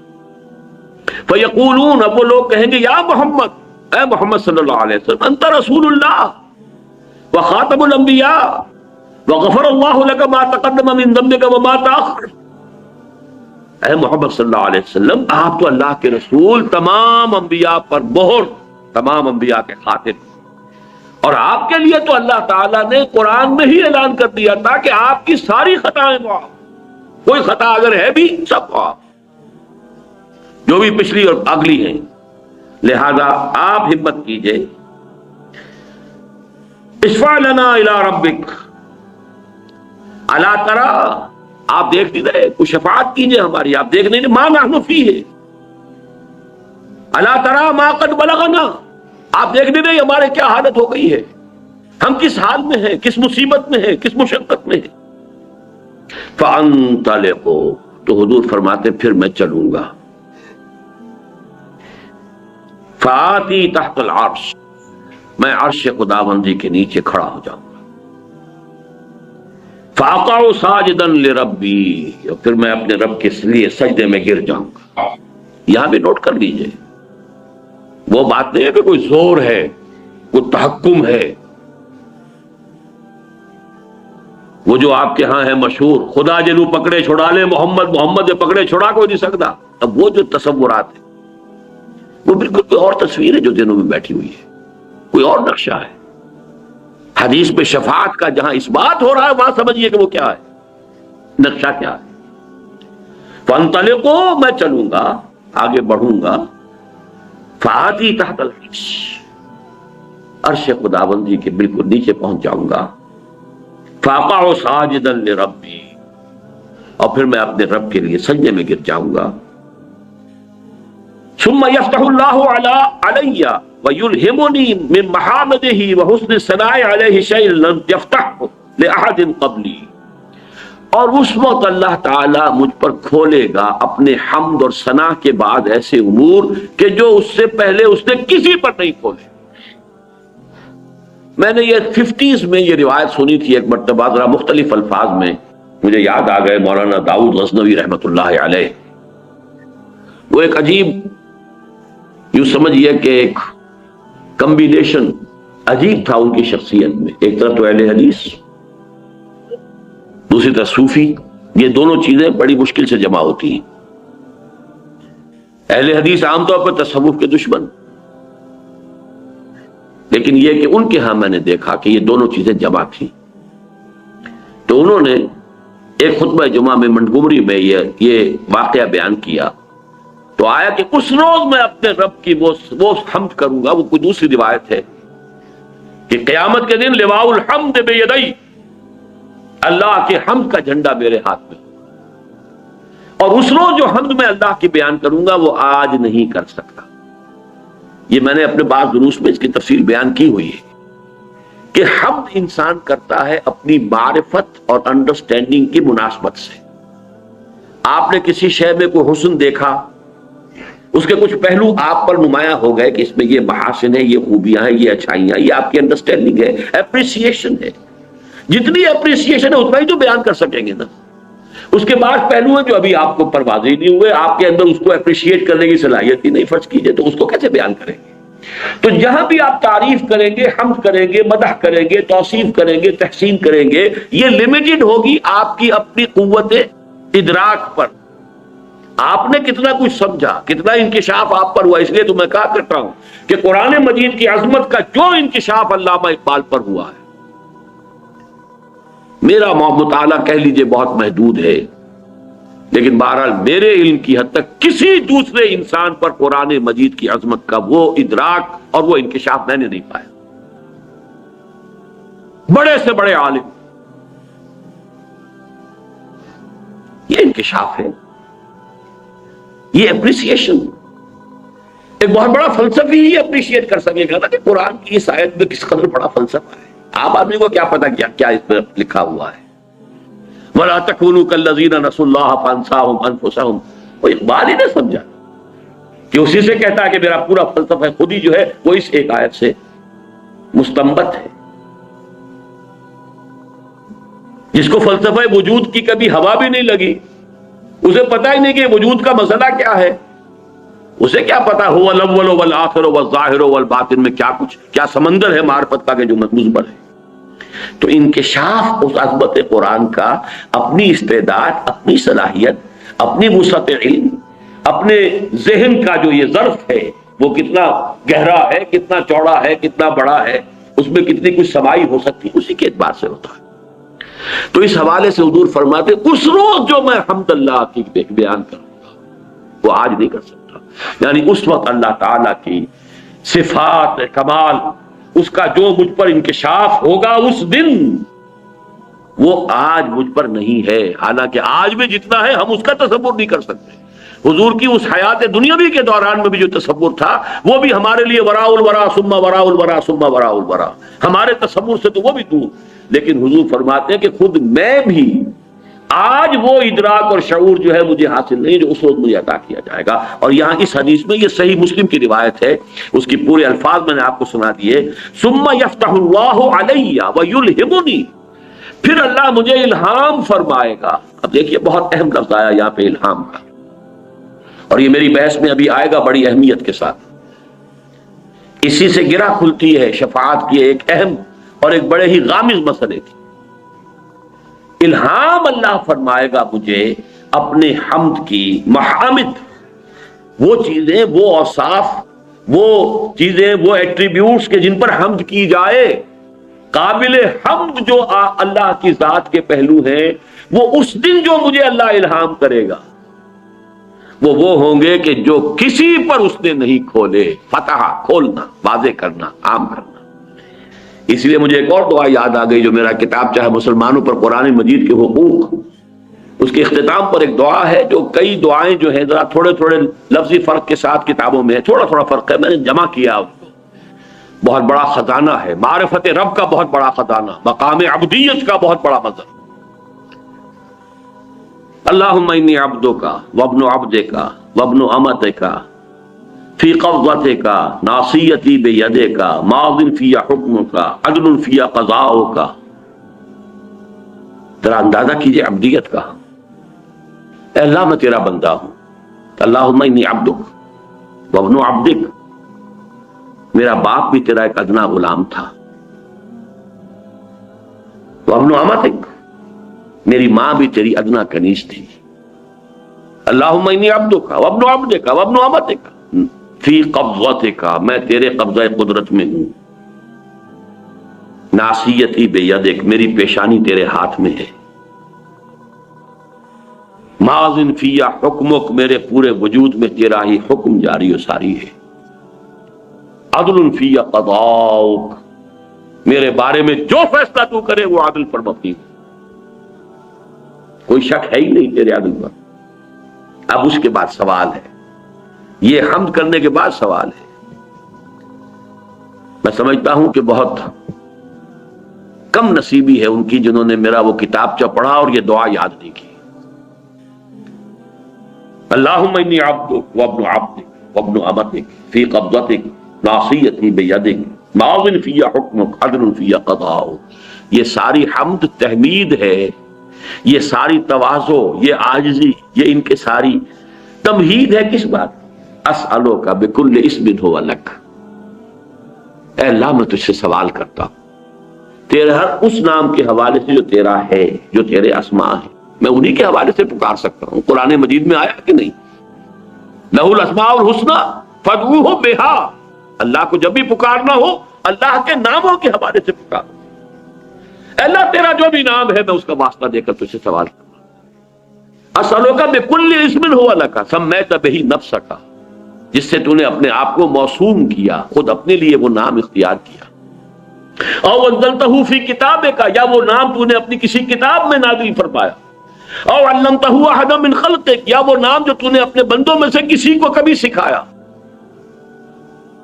او استأثرت بہ فی مکنون العلم عندک، اور اے اللہ وہ نام بھی جو تو نے ابھی اپنے پاس خزانہ غیب کے اندر رکھے ہوئے ہیں میں اس کا بھی واسطہ دے، یعنی تیرے وہ نام بھی ہیں جو تو نے کسی کو ابھی تک نہیں بتایا. یہ محمد رسول اللہ کی دعا ہے. اسألوک بکل اسم هو لک سمیت بہ نفسک او علمتہ احدا من خلقک او انزلتہ فی کتابک او استأثرت بہ، جسے تو نے محبوب بنا کر اپنے پاس ہی چھپا کر رکھا ہوا ہے، تیرا وہ نام بھی ہے. اب استأثرت بہ فی مکنون الغیب عندک، غیب کا جو چھپا ہوا خزانہ ہے جو خاص تیرے پاس ہے، اور تو نے وہ نام ابھی اپنے ہی پاس اسی خزانے میں رکھا ہوا چھپا کر، میں اس کا بھی واسطہ دیتا ہوں. ان تجعل القرآن ربیع قلبی، مانگا کیا ہے؟ دولت نہیں مانگی، اولاد نہیں مانگی، کیا مانگا ہے؟ ان تجعل القرآن ربیع قلبی، اس قرآن کو میرے دل کی بہار بنا دے، ونور صدری، میرے سینے کا نور بنا دے، وجلاء حزنی، میرے غم اور رنج کا مداوا بنا دے، وذہاب ہمی بغمی، اور میرے ہموم اور تفکرات کا مداوا بنا دے اس قرآن. یہ دعا مجھے کیوں یاد آ گئی؟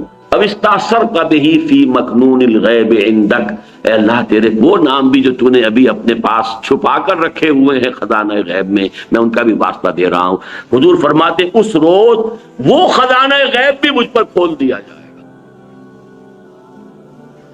فرمایا ثم یفتح اللہ علی ویلہمنی، پھر اللہ کھول دے گا مجھ پر اور الہام فرما دے گا مجھے، من محامدہ وحسن الثناء علیہ شیئا لم یفتحہ لأحد قبل، وہ تمام خزانے جو اللہ نے مجھ سے پہلے کسی پر نہیں کھولے ہوں گے وہ اس وقت مجھ پر کھول دیے جائیں گے. ثم یقال یا محمد، اب جب یہ سب کچھ ہو جائے گا تو کہا جائے گا، پکارا جائے گا. اب ذرا یہ بھی نوٹ کیجئے، یہ نہیں کہا کہ اللہ کہے گا، یقال. گر حفظ مراتب نہ کنی زندگی، مراتب کا لحاظ اگر نہ ہو، ابن عربی کا وہ شعر جو میرے بعد دروس میں آیا ہوگا، اب یہ چیزیں پھر آ رہی ہیں، بہرحال وہی آئیں گی، بار بار آئیں گی. الرب رب وَإِن تنزل والعبد عبد وَإِن ترقى، رب رب ہی ہے چاہے کتنا ہی نیچے آ جائے، چاہے سمائے دنیا پر آ جائے. پہلے آسمان پر آتا ہے کہ نہیں آتا؟ حدیث میں ہے کہ نہیں؟ ہر رات کے پچھلے گھڑیوں میں، جنہیں آپ کہتے ہیں small hours of the morning, یہ 2 3 4 یہ سب سے چھوٹے ہیں نا، ان سے 1 2 3 4 12 کے بعد 1 پہ آ گئے نا، ایک دم small hours of the evening, یہ جو شروع کی صبح کی آف دی مارننگ، ان میں اللہ نزول ہلال فرماتا ہے، پہلے آسمان پر آ جاتا ہے. اور محمد رسول اللہ شب معراج میں 7ویں آسمان پر پہنچ گئے، لیکن محمد محمد ہے، اللہ اللہ ہے. الرب رب وَإِن تنزل، رب رب ہی ہے چاہے کتنا ہی نیچے آ جائے، کتنا ہی نزول فرمائے. والعبد عبد وَإِن ترقى، بندہ بندہ ہی رہے گا چاہے کتنا ہی ترقی کر لے اور کتنے ہی اونچے مقام پر پہنچ جائے. وہ حفظ مراتب یہاں پر نوٹ کیجئے. کہا جائے گا ثم یقال، پھر کہا جائے گا، کوئی کہنے والا کہے گا، کوئی پکارے گا. جیسے درباروں کے اندر ہوتے ہیں وہ اعلان کرنے والے کچھ اور ہوتے ہیں. ثم یقال یا محمد ارفع رأسک سل تعطى اشفع تشفع، اس وقت مجھ سے کہا جائے گا اے محمد صلی اللہ علیہ وسلم اپنا سر اٹھاؤ. سجدے میں پڑے ہوئے، یہ ساری حمد و ثنا سجدے میں کر رہے ہیں. ارفع رأسک، اپنا سر اٹھاؤ، سل اور مانگو، تو تمہیں عطا کیا جائے گا. وشفع، کرو جو سفارش کرنی ہے. تشفع تشفع، تمہاری شفاعت قبول کی جائے گی. فارفع راسی فاقول، اس کے بعد میں اپنا سر اٹھاؤں گا اور کہوں گا. یہاں تک کا پورا نقشہ میں نے آپ کے سامنے بیان کر دیا حدیث کے الفاظ میں. اب یہ شفاعتیں دو ہوں گی. جسے شفاعت کبریٰ کہا گیا وہ کیا ہوگی؟ جس کو کہا گیا ہے ہمارے ہاں وہ شفاعت کبریٰ کیا ہوگی؟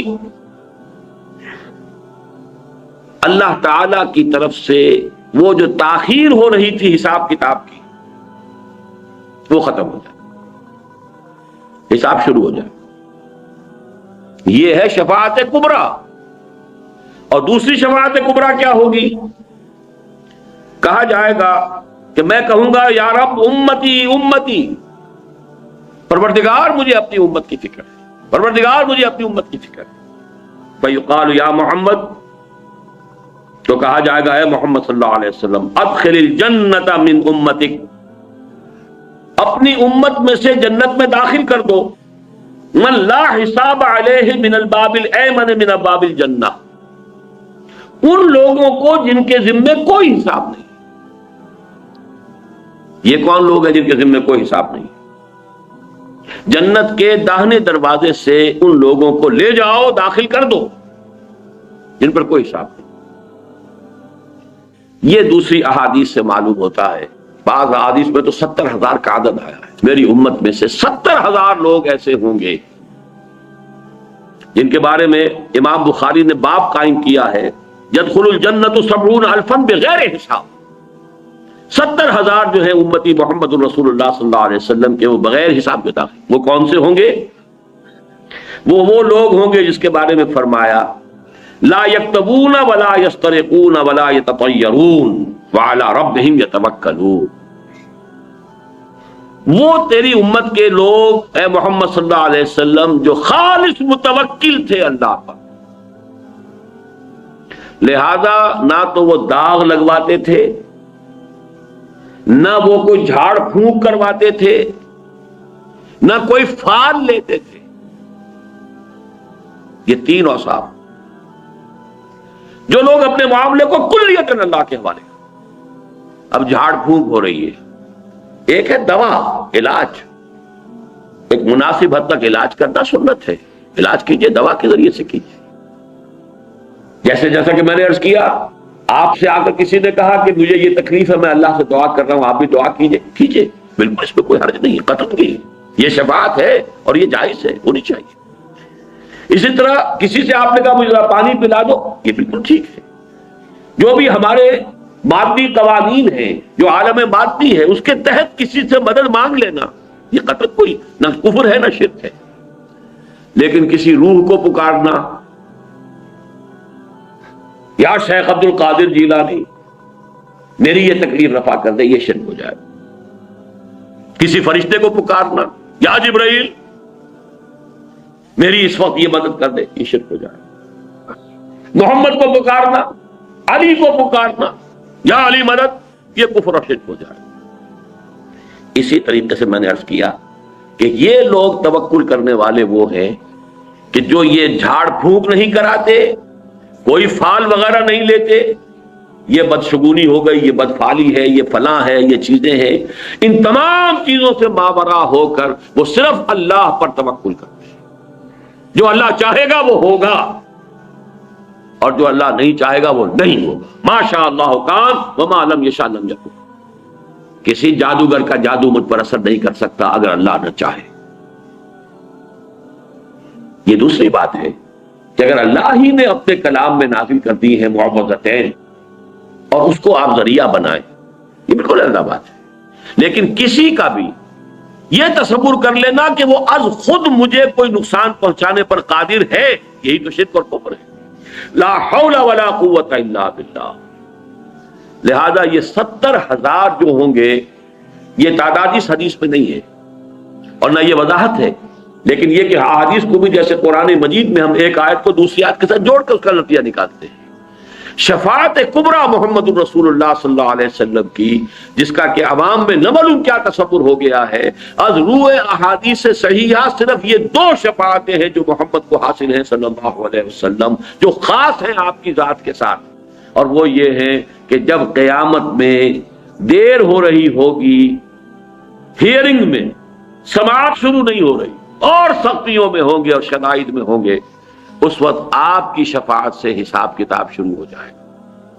اور نمبر 2، آپ کو دیکھ کہہ دیا جائے گا اپنی امت کے ان لوگوں کو لے کر فوراً ان لوگوں کو داخل کر دیجئے، ابھی یہ جو حساب کتاب ہونا ہے یہ بھی نہیں ہو، یہ سختی بھی ان کے لیے نہیں ہے۔ آپ کی امت کے وہ لوگ کہ جو جن پر کوئی حساب نہیں ہے، اور یہ وہ لوگ ہیں کہ جو نہ کہیں داغ لگواتے تھے، یہ بھی پرانے زمانے میں داغ لگا دینا، نشان لگا دینا، اس میں یہ کہ کچھ وہ معبودوں کا حوالہ بھی ہوتا تھا، کچھ اس سے وہ جو ہے قبائل کی شناخت بھی ہوتی تھی، مختلف تھا، اس سے بھی روکا۔ اور جھاڑ پھونک، اب جھاڑ پھونک کے اندر نوٹ کر لیجئے، جو چیز محمد رسول اللہ سے ثابت ہوگی وہ تو ہم کریں گے، لیکن اس سے آگے پھر جو عملیات ہمارے ہاں مشہور ہو گئی ہیں، فلاں عملیات فلاں عملیات، یہ تمام چیزیں جو ہے وہ اسی کھاتے میں آ جائیں گی۔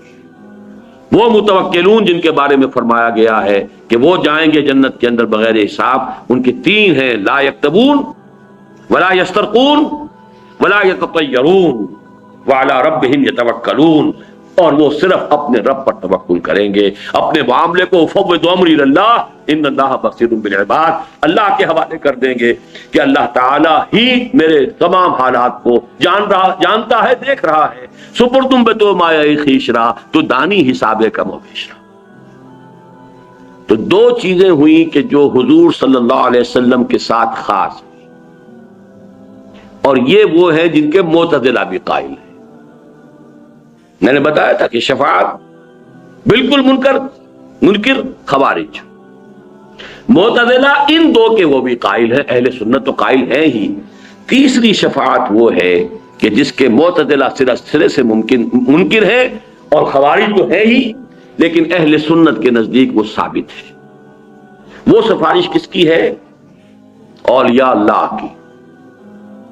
اور اولیاء اللہ میں ٹاپ پر کون ہے؟ اللہ کے رسول ہیں۔ پھر کون ہیں؟ اللہ کے نبی۔ پھر کون ہیں؟ صدیقین، شہداء، صالحین، صلحاء، اتقیاء، یہ سب کے سب صالحین مومنین، تمام اہل ایمان، یہ بھی سفارش کریں گے۔ یہ سفارش کون سی ہوگی؟ اس سفارش کے لیے میں نے پہلے جو مثال دی تھی کہ جیسے آپ کہتے ہیں اللہ مجھے معاف فرما دے، کوئی اور بھی شامل کر دے اپنی بات، اللہ اس کو معاف فرما دے، بغیر اس کے کہ یہ تصور ہو کہ اللہ پر کسی کا زور ہے، بغیر اس کے کہ کوئی تصور ہو کہ اللہ کسی کی بات ماننے پر مجبور ہے، بغیر اس کے کہ کوئی یہ تصور ہو کہ یہ اللہ کا نائب ہے اس لیے مختار ہے، اختیار رکھتا ہے، بغیر اس کے کہ یہ تصور ہو کہ یہ اللہ کا ولی ہے، لاڈلا ہے، اور اللہ اس کی بات جو ہے وہ ہرگز نہیں ٹالے گا، نہیں۔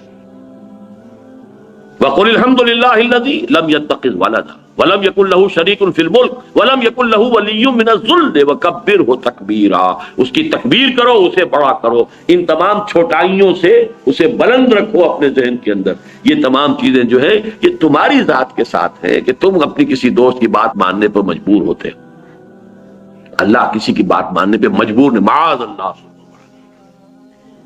یہ شفاعت جو ہے اس کے بارے میں اب صرف 2 باتیں مجھے عرض کرنی ہے مزید۔ پہلی تو یہ کہ یہ شفاعت کفار کے لیے نہیں ہے، انبیاء کو بھی اجازت نہیں ہوئی کہ کافروں کے لیے شفاعت کریں۔ قرآن مجید میں صراحت سے مذکور ہے، حضرت ابراہیم کو اپنے باپ کے لیے بھی اجازت نہیں۔ احادیث میں موجود ہے کہ حضور فرماتے ہیں میں نے اپنی والدہ کے لیے استغفار، مغفرت کی اجازت چاہیے، اللہ اجازت دے کہ میں اپنی والدہ کے لیے استغفار کر سکوں، اجازت نہیں ملی مجھے۔ پھر میں نے اجازت طلب کی کہ میں ان کی قبر کی زیارت کر سکوں، اس کی اجازت مل گئی۔ احادیث صریحہ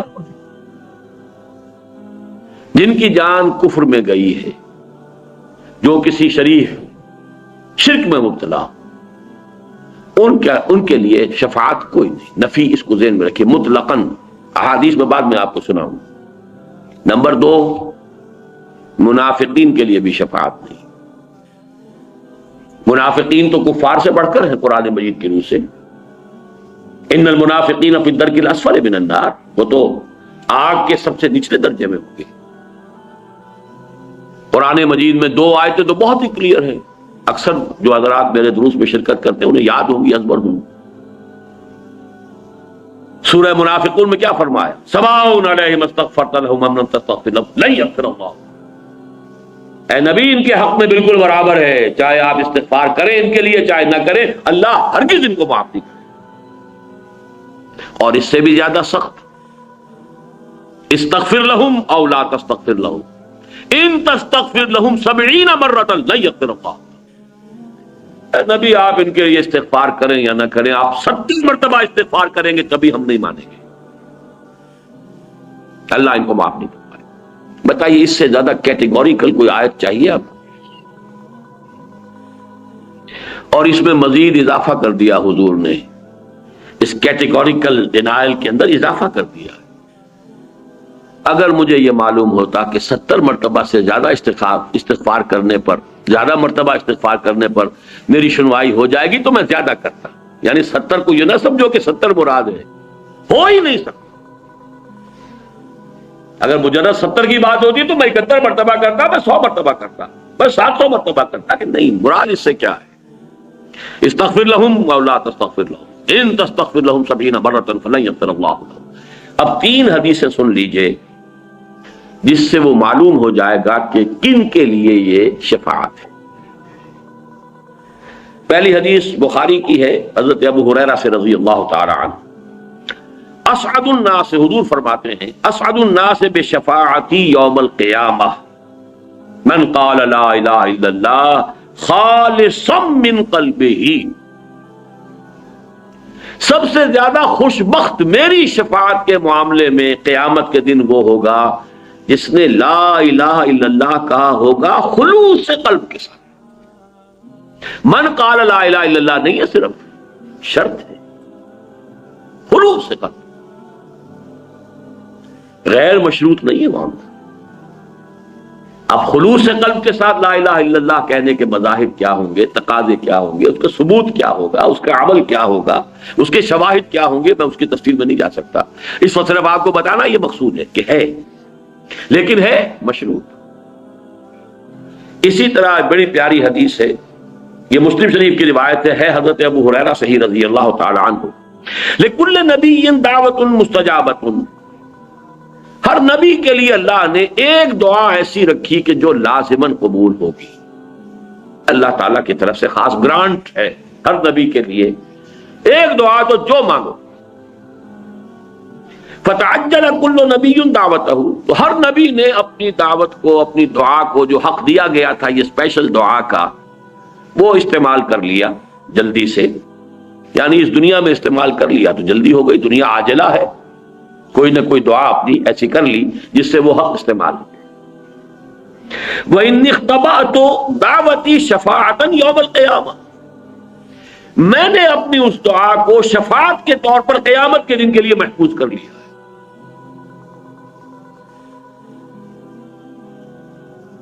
کتنا حوصلہ افزا معاملہ ہے، کتنا امید افزا، لیکن آگے شرط آ رہی ہے، فَهِيَ نَائِلَةٌ إِن شَاءَ اللَّهُ تَعَالَى مَن مَاتَ مِنْ أُمَّتِي لَا يُشْرِكُ بِاللَّهِ شَيْئًا۔ وہ میری شفاعت، اور یہاں بھی انشاءاللہ وہ میری شفاعت، وہ دعا اللہ نے گرانٹ کی ہوئی ہے پہلے سے، وہ دعا جو میں نے رکھ لی ہے کہ شفاعت کے لیے استعمال کروں گا قیامت کے دن اپنی امت کے لیے، وہ انشاءاللہ میری یہ دعا اس شخص کے حق میں ثابت ہو جائے گی، مفید ہو جائے گی جو مرا ہو اس حال میں کہ اس نے اللہ کے ساتھ شرک ہو۔ اب یہاں شرک کس کس کو کہتے ہیں؟ شرک صرف بت پرستی کا نام ہے؟ شرک صرف بتوں کو سجدہ کرنے کا نام ہے؟ یا جھنڈے کی سلامی بھی شرک ہے؟ یا قومی ترانے میں کھڑا ہونا بھی شرک ہے؟ اس کا سمجھنا ذرا باریک بات ہے۔ شرک نے ہمیشہ بھیس بدلے ہیں، ہمیشہ بھیس بدلے، ہر دور میں نئی صورت میں آیا۔ آج کا سب سے بڑا شرک انسانی حاکمیت کا شرک، ان الحکم الا للہ لا یشرک فی حکمہ احدا، نہیں ہم سب شریک ہیں، اللہ تیری حاکمیت میں شریک ہے، بلکہ تجھ سے بڑے حاکم ہے، تیرا حکم نیچے ہماری مرضی اوپر۔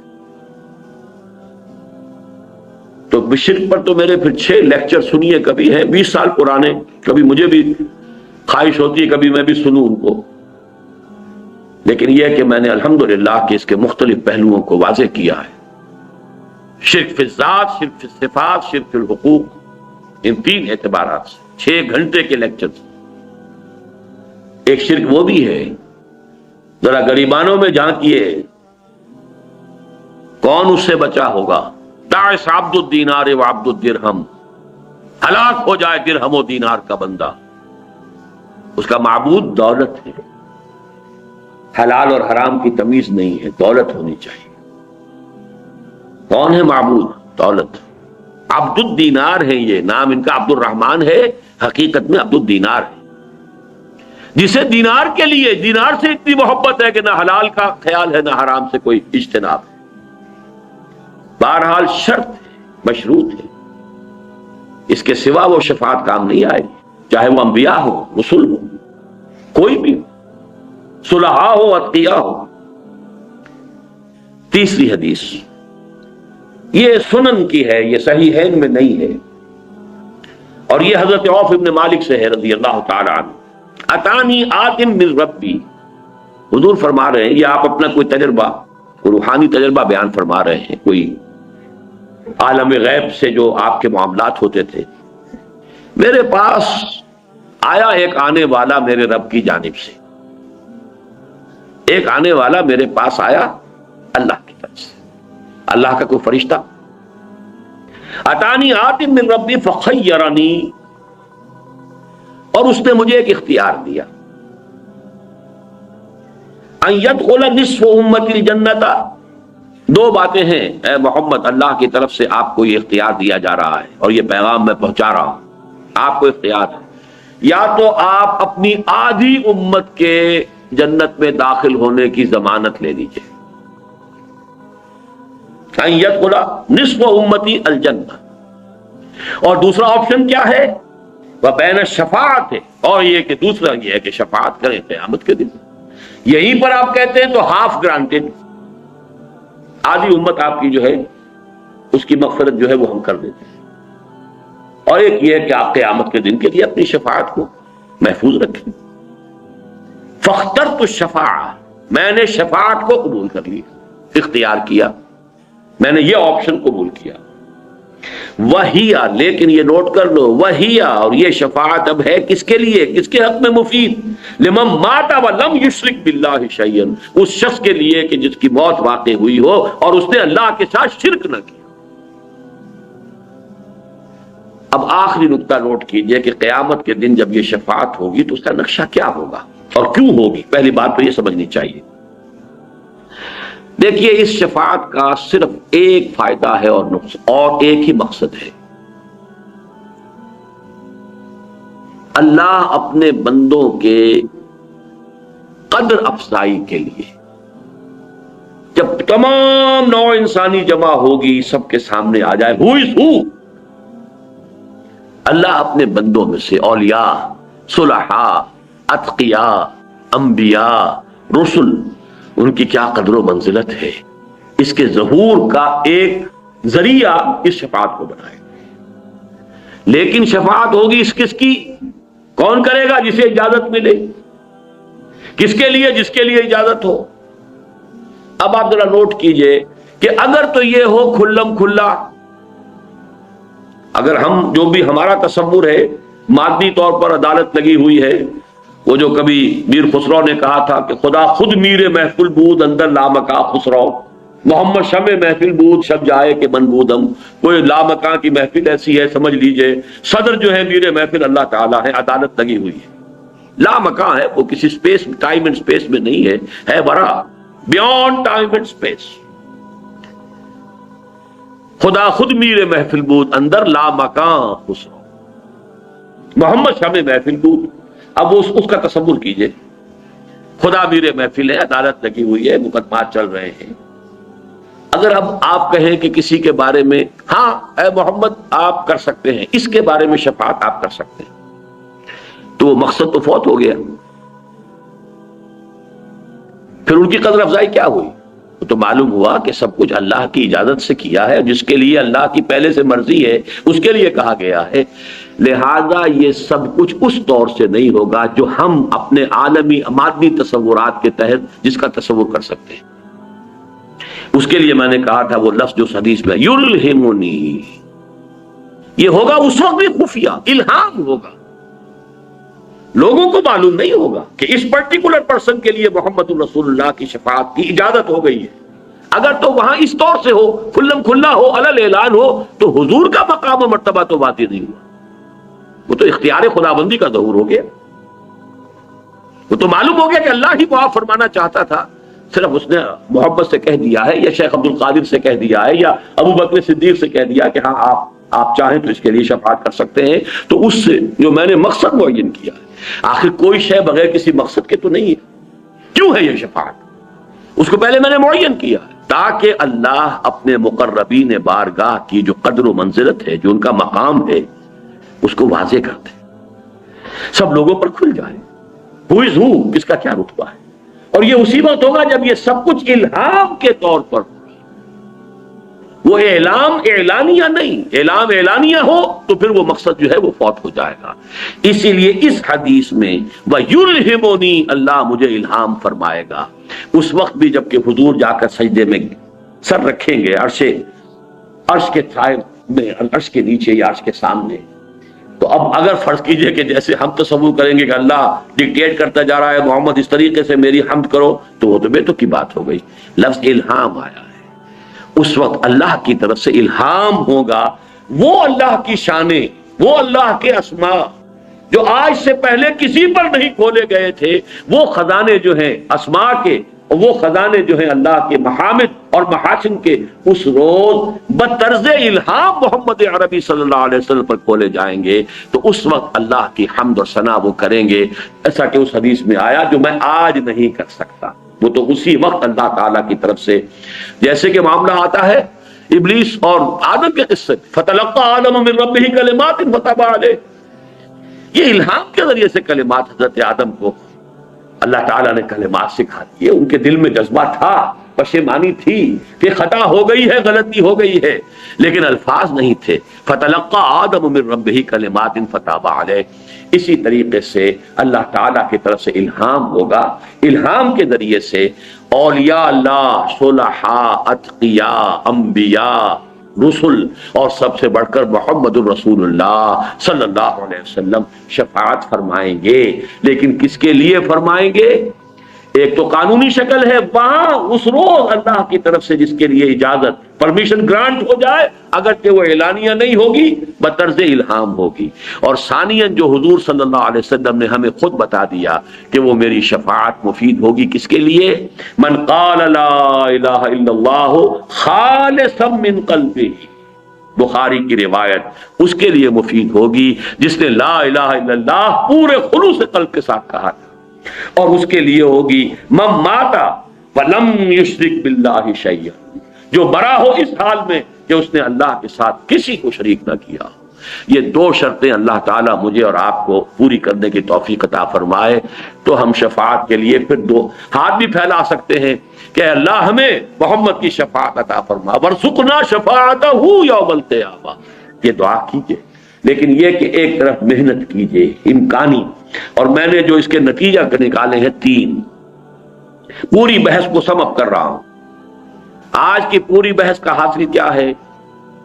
پورا زور رکھو اپنی طرف سے عمل صالح اور تواصی بالحق اور تواصی بالصبر، اپنی طرف سے کوئی کمی نہ، کوئی کوتاہی، فیما استطعتم، جو استطاعت ہے، فاتقوا اللہ ما استطعتم، اپنے امکان بھر، جیسے کہ حضور نے، میں نے چونکہ شروع میں کہا تھا تقدیر کا مسئلہ بھی ایسا ہی تھا، کسی نے سوال کر لیا تھا حضور جو اللہ تعالیٰ کی طرف سے ہے اگر وہی کچھ ہونا ہے، ایک جواب دیا حضور، اعملوا فکلکم میسر لما خلق، اپنی طرف سے پوری کوشش کرو، ہاں کر اتنا ہی سکو گے جتنا کہ اللہ تعالیٰ کے علم میں ہے. آگے بڑھ نہیں سکتے. جس کے لیے انگریزی کا محاورہ you can't outgrow your skin, اپنی کھال سے باہر تو نہیں نکلو، کتنے موٹے ہو جاؤ، کتنے فربا ہو جاؤ، لیکن یہ کہ کھال کے تو اندر ہی رہو گے. عمل فَكُلُّكُمْ مُيَسَّرٌ لِمَا خُلِقَ. باقی کیا ہوگا، کہاں تک پہنچ پائیں گے. ہم نے اگر اپنی امکانی حد تک چڑھنے کی کوشش کی ہے تو جہاں تک پہنچ گئے اللہ قبول فرمائے گا. چھت تک کیوں نہیں پہنچے؟ نہیں، اگر ہمارے اندر ہمت نہیں تھی چھت تک نہیں پہنچ سکے. لیکن آپ نے خود اپنی کوشش میں کوئی کمی کی ہے تو آپ مانیں گے. پہلی بات یہ کہ امکان بھر زور عمل صالح پر، اور یہی در حقیقت اس آیت الکرسی سے پہلے جو آیت ہے اس کا حاصل یہی ہے. یا ایھا الذین آمنوا انفقوا مما رزقناکم من قبل ان یاتی یوم لا بیع فیہ ولا خلۃ ولا شفاعۃ والکافرون هم الظالمون. اس پر گفتگو اگلے درس میں ہوگی. نمبر 2، اپنی ساری امکانی محنت کے باوجود نہ تو اپنے عمل پر اور اپنی نیکی کا کوئی گھمنڈ ہو. گھمنڈ تو ہو گیا تو گئے برباد، زیرو سے ضرب کھا کر زیرو. نہ کوئی بھروسہ، اس لیے کہ وہ حدیث بھی سامنے رہے، کوئی شخص محض اپنے عمل کی بنیاد پر جنت میں نہیں داخل ہو سکے. اور جب حضور خود اپنے بارے میں فرما دیں الا یتغمدنی ربی برحمتہ، تو اب کسی اور کے لیے تاب دیگراں چہ رسد، کسی اور کا معاملہ کیا ہوگا. نمبر 3، اللہ کی بھی مغفرت کے امیدوار بھی رہو، خواستگار بھی رہو. اور اولیاء اللہ، انبیاء، صلحاء، اتقیاء، ملائکہ کے بارے میں قرآن مجید میں بار بار آتا ہے کہ استغفار کرتے رہتے ہیں اہل ایمان کے لیے، اے اللہ ان کو بخش دے. تو وہ تو شفاعت اب بھی کر رہے ہیں، وہ شفاعت تو ہو رہی ہے. ان سب کی شفاعت کے امیدوار رہو، لیکن کسی کے سامنے کسی کا نام لے کر درخواست کبھی نہ کرنا، وہ شرک ہو جائے گا. لا تدعوا مع اللہ احد، اللہ کے سوا پکارنا کسی کو نہیں، نہ جبرائیل کو، نہ میکائیل کو، نہ اسرافیل کو، نہ محمد کو، نہ علی کو، نہ ابو بکر کو، کسی کو پکارنا نہیں. خواستگار صرف اللہ سے، لیکن امیدوار. اور امیدواری کے لیے کیا الفاظ؟ وارزقنا شفاعتہ یوم القیامہ، اے اللہ ہمیں محمد کی شفاعت میں سے حصہ عطا فرمائیو، ہمیں اس شفاعت کا مصداق بنا دے، ہمیں واقعتاً خلوص قلب سے مومن بنا دے، اور ہمیں واقعتاً ہر نوع کے شرک سے پاک کر دے، تاکہ ہم محمد الرسول اللہ کی شفاعت کے مستحق ہو سکیں قیامت کے دن. آمین یا رب العالمین. اقول قولی ھذا واستغفر اللہ لی ولکم ولسائر المسلمین.